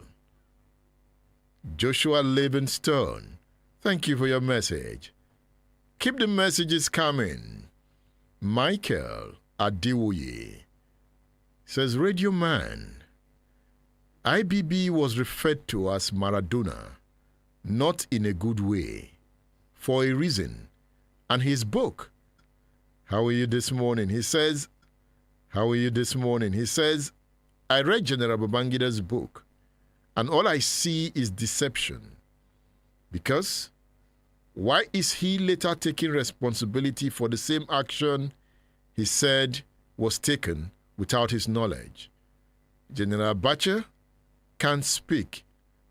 Dead men tell no tales. Thank you. John Onyisi says Nigeria can't be a zoo, but whoever wants to make it a zoo should be silent. As for IBB, I think he's lying into his grave. Why is he not taking responsibility as the leader of the junta then? Why is he trying to insinuate and gain? Radio Man, good morning. Yeah.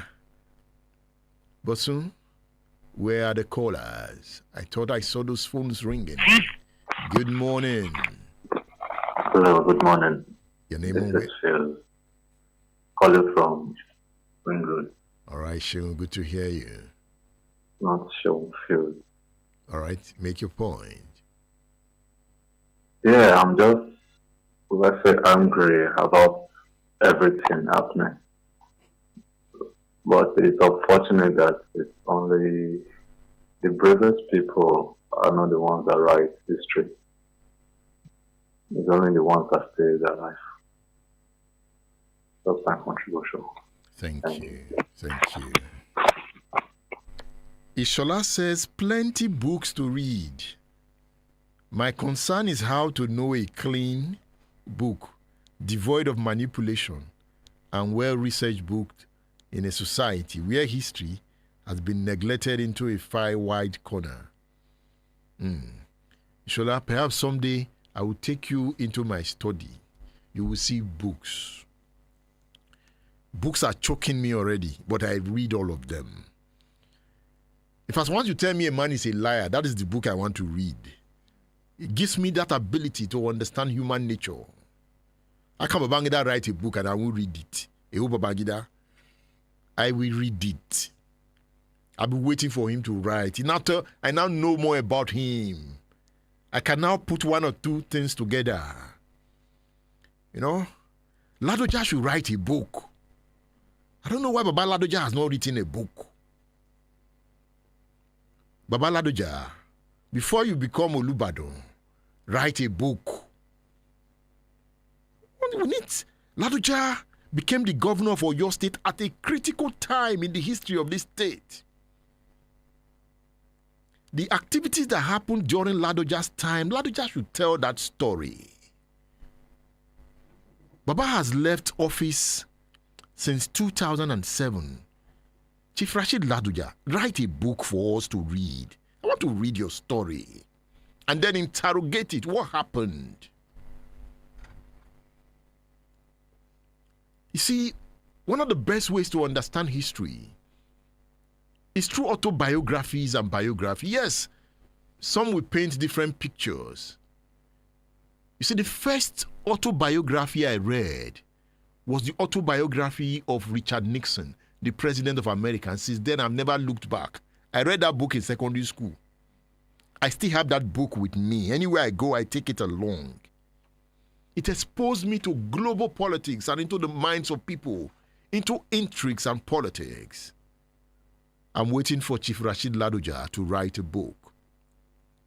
Abiola Ajimobi left us about 2 books. He has an autobiography. He has a biography written by Sam Omasai. That biography written by Sam Omasai takes you. He jots down everything he does in a diary every day. Not because he said it, because I have seen one of his diaries. And you can see how detailed. The diary is a book. In fact, you can just collect that diary and photocopy it, and you'll be able to understand Sheyi Makinde. He writes down everything that happens every day. That is a book already. So all he needs to do is just to type them, and then put them together in lucid prose, and we are good to go. Edmond Obilo, write a book. Write a book, Edmond Obilo. Write a book, Radio Man. Tell stories, analysis. Give the people a book, Edmond. What are you waiting for? Edmond Obilo must give you a book. You're wasting time, Edmond. Give your audience a book to read. A book written by you. Okay, I have heard. I'll do that soon. Do that soon. Bosun, I can see that phone. Bosun is here. Good morning. Good morning, Radio Man. Yes, good morning. My name is Mr. Adekola. Adekola Olusola is my name. I'm calling from Akingbile. Happy to hear your voice.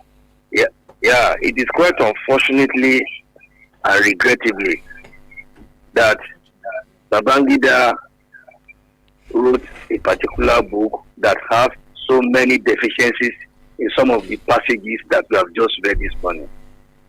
The man who has the courage and the power to take over the mantle of power from Buhari is now afraid of Abacha, that there are a lot of atrocities committed during the June 12th election annulment. Well, we thank God that he was able to come out and say a lot of things inside that textbook. From the passages you have, from those pages you have read, you could discover that there are a lot of errors from side A mounting to errors in side B from Babangida. But I know one day monkey will go to market and he will not return. And he shall be judged according to his work. For Babangida market, don't close. Oh. Thank you very much, the radio man. Thank you. Babangida is still going to market. That Baba is old though.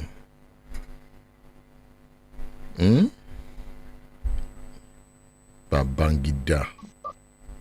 Hello. Hello. Good morning. Yeah, good morning. So I really you can hear me. Yes. Okay, I can hear you now. So this is Bayo calling from Olebe. All right. Good to hear your voice. Yeah, how are you this morning? I'm good. On the subject matter, I believe IBB was just trying to have some legacy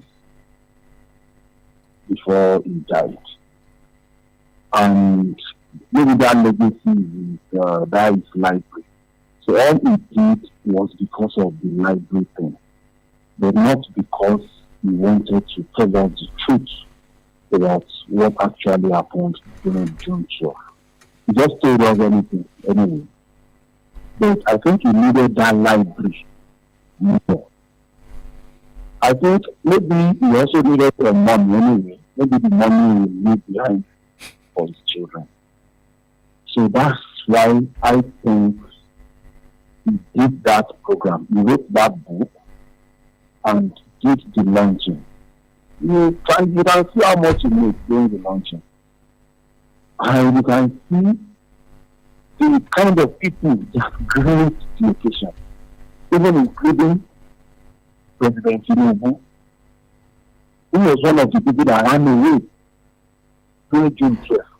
A lot of them were there.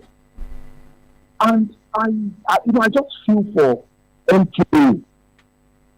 MKO who trusted some people. But at the end of the day, you see what happened behind him. And it is a sign that these our political leaders, these our political class, they are all in the same group, or maybe the same kind of party, and they dribble us, they play us here and there anyhow. When Dangote donated, I think, 2 billion naira, don't you think if Dangote had 1 naira to his petroleum or his other products, don't you think he's not even going to make that money back from us? It's unfortunate. And that's the kind of country we are. Thank you. I hope we are citizens to get it right one day. Edmond, please, lastly, I know you're a friend of Shibima today. I've been talking to you about these are our Olode world. He's not giving us what he promised us on that road. It's unfortunate. And the contractor that is handling this project, I don't even think they're up to the tax. But then he says again, and we'll start experiencing a lot of things on that road again. Thank you. Thank you. Thank you. Mondo Bilo. They will just come and say, I know you are the friend of the governor. Be careful. Just be careful. I'm a citizen like you. But anyway, the governor must have heard you. Olodo has been... Olodo. Tosin, someday we should go to that Olodo. I want to see what's going on. Olodo has been complaining. Olodo has been complaining since Sheyi Makinde. But Olodo... Sheyi Makinde gave Olodo a bridge. I need to go to Olodo. Let me see. What is this thing about Olodo? Because the rains are here again. Will Olodo begin to complain again? I know work is going on in Olodo, but I can't say because I'm not saying. I want to see before I talk. And let's know what's going on with Olodo. But I know the governor will fix Olodo. She has done well with roads. Yes, there are still areas to be covered. The governor can do more, but I can see he has done well. And we also need to do well with other roads, especially now that the rains are coming. And the rains will also test the strength of the road that the governor recently constructed. Let's see how good they are. The rains will come again. And I'm also thinking, is it not time we come up with some kind of local technology that we will use in constructing our roads? Because the rains here are very heavy. They mess up the roads. We have heavy rains. And it seems like every year we keep fixing the same spot. I think we should look at the technology we are using to construct roads. Because some of the roads being constructed here, if you construct them in East Africa, they will last longer. Because they don't have the kind of rain we have here. Our rain is so heavy that it can even sweep a road, sweep the tar off. So I think we need to go back to Lautech, UI. Let's think, is there a new technology of constructing road that will last longer? That every year we are not spending billion on the same road. You can see Ring Road is so sweet now to ride on. Bodija. These roads are so sweet to ride on. But by August, what will happen to these roads by the time the rains are so hard on the surface? So we will test the strength of Shemak in these roads as the rains come. You can speak to the governor. Hello. The governor. Hello, good morning. Yes, good morning. Hello, good morning, Mr. I'm Jide. I'm calling from Mokola.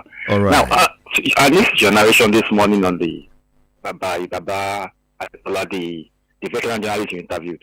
Now, one thing is, we know these things before, that a certain Major General Bako was killed during the takeover of the military government by Buhari. But one thing is, please, Mr. Edmond, we know you are very busy, but we want to give you an assignment, your student. Please, can you please reach out to any members of Major Bako's family member so as to know what really happened? Why was he killed? Why wasn't that killed? Why is the only one that was killed? I mean, is there any politics playing on Daniel or something like that? And I think one of them, Joshua Dongoyaro, okay, David Mark is still around. I think you are very well guys.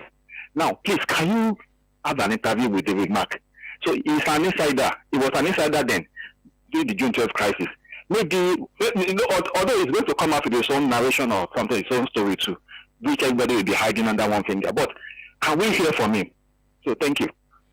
Thank you. I think Bako was unlucky. You know, Bako was the one who was supposed to go and disarm Shagari's presidential guard. He was the one who was supposed to move in and disarm them. So they've already plotted, but I think something happened. So when they exchanged fire, he was the unlucky one because the plan was for it to be a bloodless coup. He was the one to disarm Shagari and co. He was the one to arrest Shagari. So he was on ground. He had moved in to ask questions behind the scene. Because if you want to get to ask questions behind the scene, because if you want to get the real story, it is mostly behind the scene. During interviews, they try, they want to die with the fact. They want to die with the fact. Military. When I read these books, they excite me. Soldiers of Fortune, Max Hewlin. Military Leadership in Nigeria by Oluleye. Nigeria Descent into Anarchy and Collapse, edited by Jana Yuade. Abasahi, the literary portrait of Tola Adeni. The Ghettos of Pan-Africanism by Professor Ademola Arawye. In the Belly of Vultures by Chief Tola Adeni. A Journey in Service, an autobiography by Ibrahim Babangida. These books are on udarabooks.com. You can get them through my WhatsApp numbers. Just order them. 080-399-18449. I'll take a break and I will be back. So stay tuned and stay cool. It is Splash 105.5 FM, the Integrity Station. The Radio Man is here.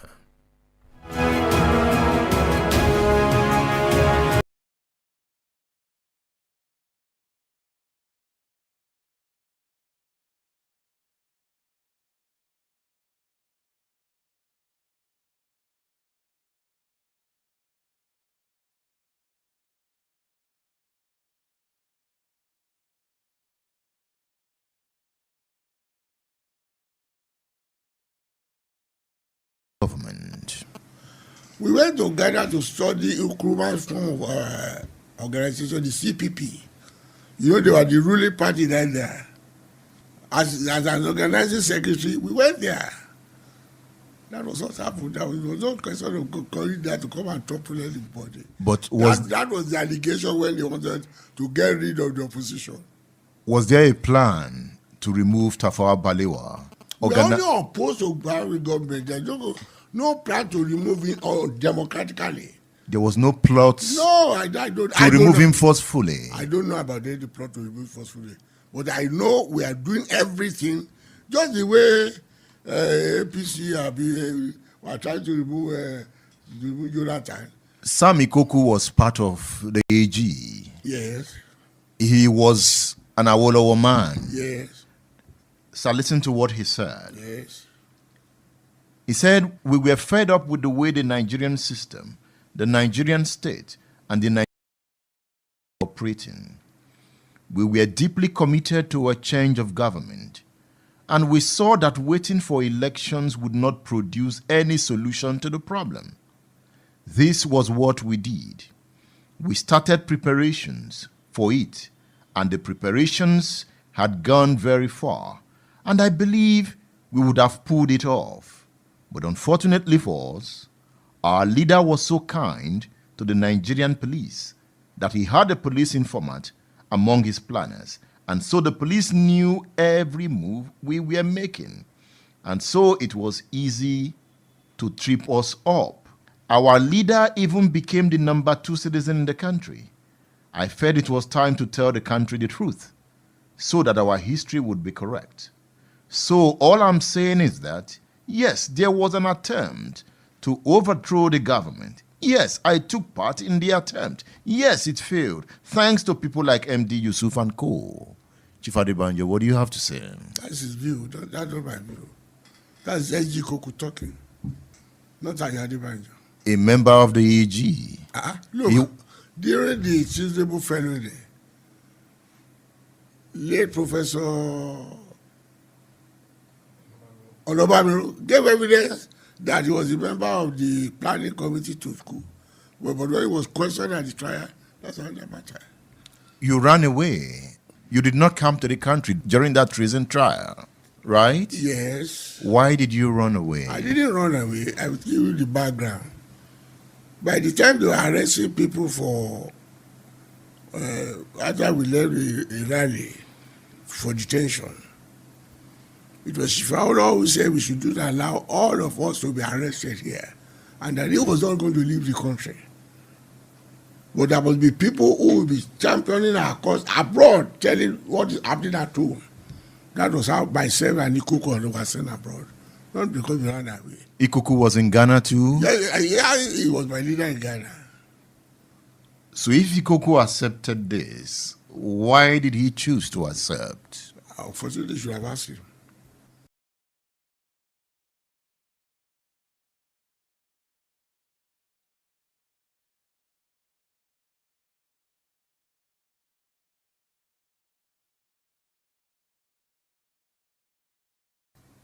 Were you among those that were sent to Ghana to topple the Tafawa Balewa government?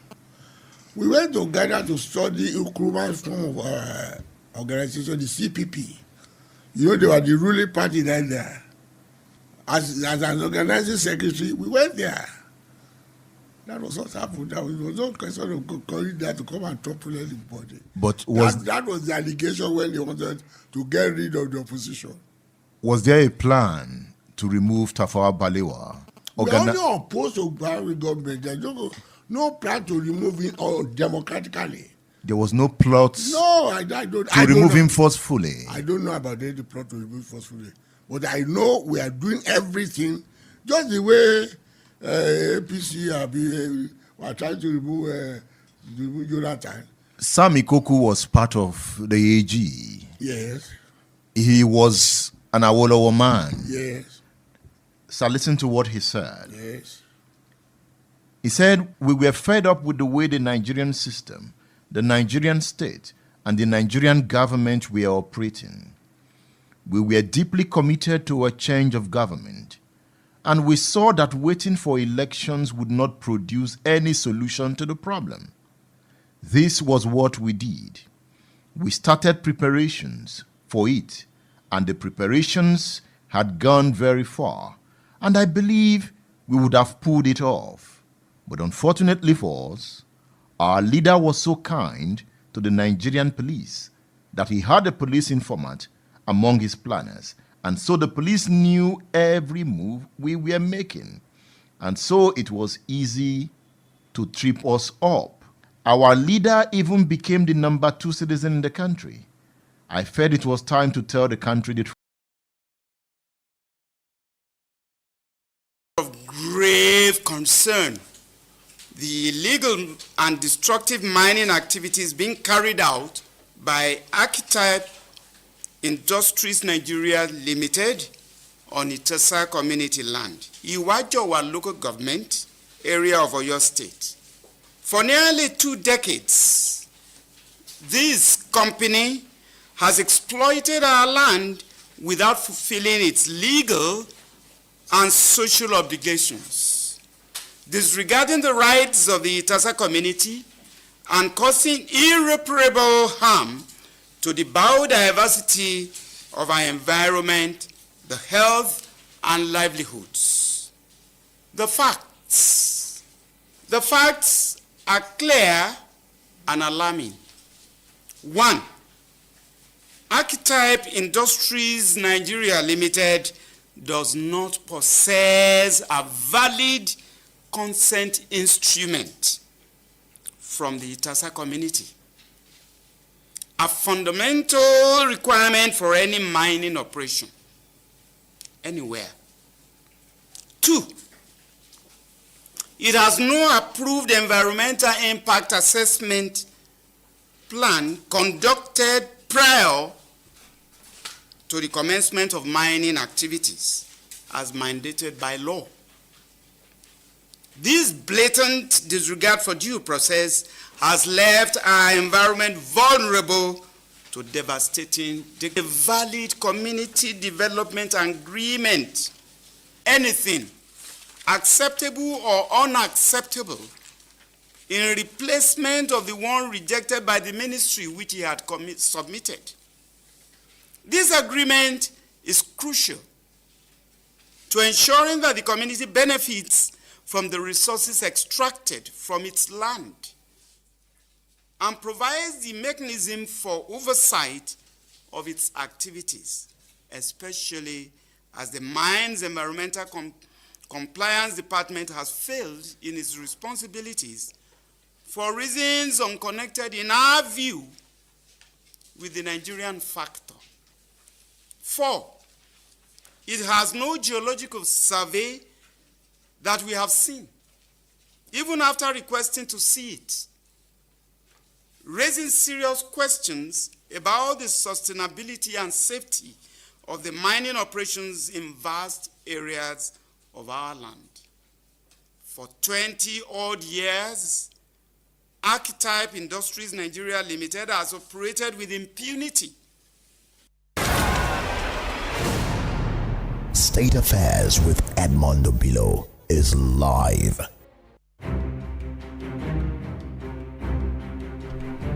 That is a press conference by Itasa Community, Iwajowa local government area of Oyo State, entitled Before Disaster Strikes. It is about mining in Itasa land, and the people are saying that they see disaster coming if the government doesn't come to the aid of the people and protect them. That is the voice of Professor Bayo Aborishade, an indigene of Itasa. It's about politics, it's about power. Remember, one way to hold a newly acquired state is by devastating it. In Nigeria, devastation manifests not as outright destruction, but through systemic oppression, corruption, and mismanagement of resources. The government's inability to address poverty, unemployment, and insecurity has devastated the populace' ability to thrive, leaving citizens disempowered and dependent on the state or oligarchic structures for survival. The devastation of the Nigerian state by the military and civilian leaders ensures that the majority remained focused on survival rather than resistance or rebellion.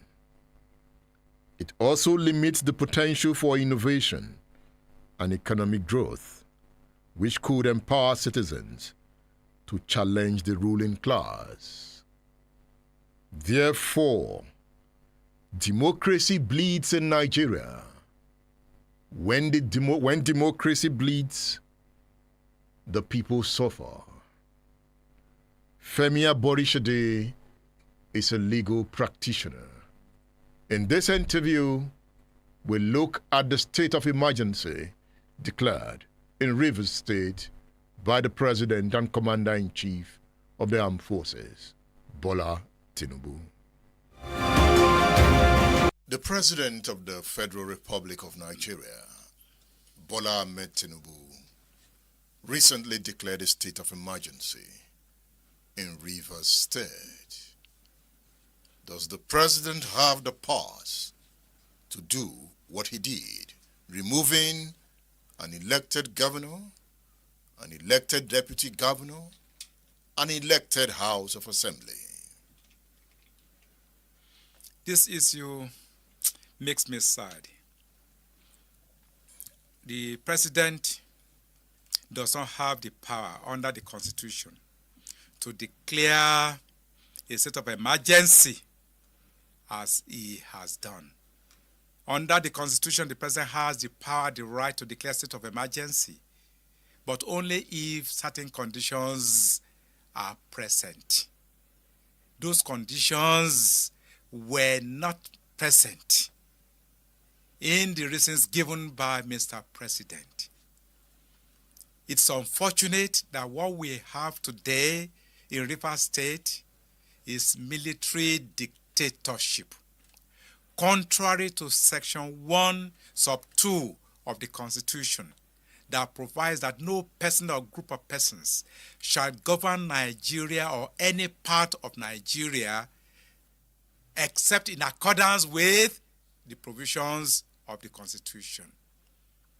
Section 305, Sub 3, vests the power to declare state of emergency in the President, either as far as the Federation, the entire Federation is concerned, or in any part of Nigeria. But listed certain conditions. I don't know, permit me to read Section 305, Sub 3. Just a few lines. Section 305 Sub 3 states, permit me, I quote, "The President shall have power to issue a proclamation of a state of emergency only when." What I want to emphasize is only when. In other words, only when the listed conditions are present. And there are 7 listed conditions. In other words, if those conditions are not present, then the President cannot declare a state of emergency. Even where, assuming without conceding that there is justification for declaration of a state of emergency, the Constitution does not empower Mr. President to remove the governor, deputy governor, and the legislators in the State House of Assembly. The Constitution does not empower Mr. President to appoint a sole administrator. And the sole administrator has also gone further, to remove, to destroy democratic institutions. He has suspended governing councils of state-owned institutions and companies. He has dissolved the Electoral Commission, the State Electoral Commission, at the state level. These are positions that are constitutionally provided. The manner of their appointment through the governor, the manner of their removal are constitutionally provided. And then we have a sole administrator removing offices or officers constitutionally provided for. President Bola Ahmed Tinubu, for what he has done in Rivers State, has become a risk to society. It is a coup, it is a military coup that we have witnessed in Rivers State. And we should resist it. We should resist it because it is possible to extend it to other states. And unfortunately, even the Attorney General has warned other states that they are prepared to extend the experience in Rivers State. And all of these things are nothing but preparing for 2027. But the National Assembly endorsed the proclamation of the president. That gives it the legitimacy. It does not. It has not given it any legitimacy because the Constitution provides that a resolution supported by 2/3, they adopted the voice vote. By the voice vote, there is no way they can determine whether they had 2/3 majority or not. And one of the senators has actually come out, the former governor has come out to say that they did not have 2/3. I mean, there's no way you can determine 2/3 by a voice vote. So the Constitution expected a situation in which there will be counting. So what the National Assembly has done is unconstitutional in terms of not ensuring that they had 2/3 supporting that resolution. Unfortunately, the National Assembly is just destroying its image. It is nothing but a rubber stamp National Assembly. You have talked about resisting the emergency. So how do we go about resisting? Through the courts? Well, through the court in the final analysis. But from my own point of view, and depending on who my client is, particularly if they were trade unions, I will encourage them to undertake trade union actions, industrial actions within the confines of the law. Because the moment you are in court, you may not be able to combine political agitations in terms of street protests and all the rest. So I would always advocate peaceful street protests, massive peaceful peace protests against the military coup that has occurred in Rivers State. We should not perceive it as a matter, limited to the Rivers State alone. Because once we tolerate infraction of the Constitution, as far as Rivers State is concerned, then we will not be able to resist any other infraction. You know that word military coup? It's a military coup. It's a military coup because a democratically elected president who took action. Yeah, he has taken action in a subversive manner. Mr. President has subverted the Constitution. The military is not in charge in Rivers. The military is not in charge. The military is in charge. A retared military officer is in charge. A retired military officer is in charge, dictating and making laws. For example, the pronouncement suspending the political appointees, including governing councils of government-owned institutions, including the State Electoral Commission. These are laws being pronounced and being enforced by an individual. That is dictatorship. That is totalitarianism. That is not allowed under a written constitution. People should be sufficiently provoked to come out peacefully protesting against the subversion of the written constitution. I'm not a member of the APC. I'm not a member of the PDP. I'm not concerned with their politics. But the Constitution should not be violated the manner in which we have seen it. Is democracy under attack? Democracy is being destroyed. There is what is going on is a de-democratization. DE, Ivan, democratization. They are destroying democracy. They are destroying the written constitution. That is the worst thing that can happen. A democratically elected president unilaterally, tyrannically removing another democratically elected governor and other democratically elected legislators.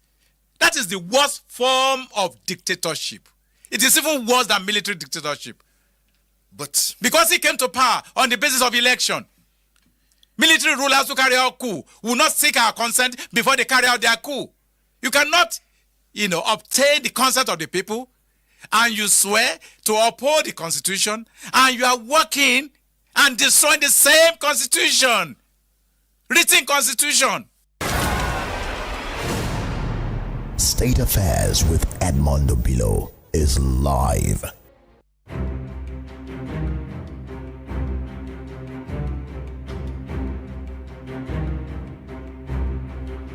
All right, that is Femi Aborishade there. Femi Aborishade, human rights activist, legal practitioner. It's about history. It's about power. So let's open the lines again. My plan is to give you enough time to call in today. So now the ball is in your court. 07069493000. And it's 07069493000. Hello, good morning. Hello, good morning. Yes, good morning.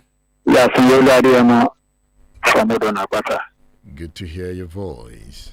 Since we have been talking about the coming out of Babangida to reflect, confess, or what he has did, amendment, how Baku was killed, the junta, whatever in Nigeria.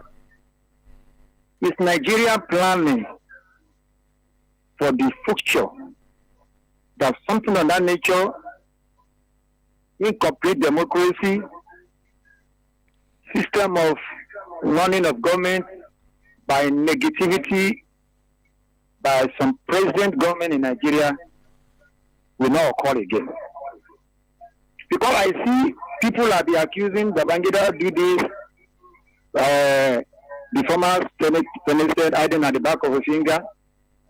I believe when history is to wait, it has to foresee and foresee the future, to proclaim the future, to prepare for the future of the unborn generation.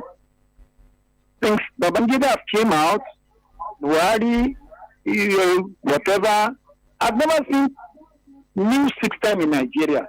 Or how planning, or are we planning? Because we have been telling about the story, Awolowo story, Akitola story, Azikiwe story. We are still inside the room. We have never established institution that can control, change the system for the future and unborn children. Because the present government in Nigeria is part and parcel of Abiola. Is a follower of Abiola, but Tinubu is not a follower of Abiola, and many people like that. But what originality are they bringing now with the situation in Nigeria now? When something happened in Burkina Faso, in some other people, some Sankara, the president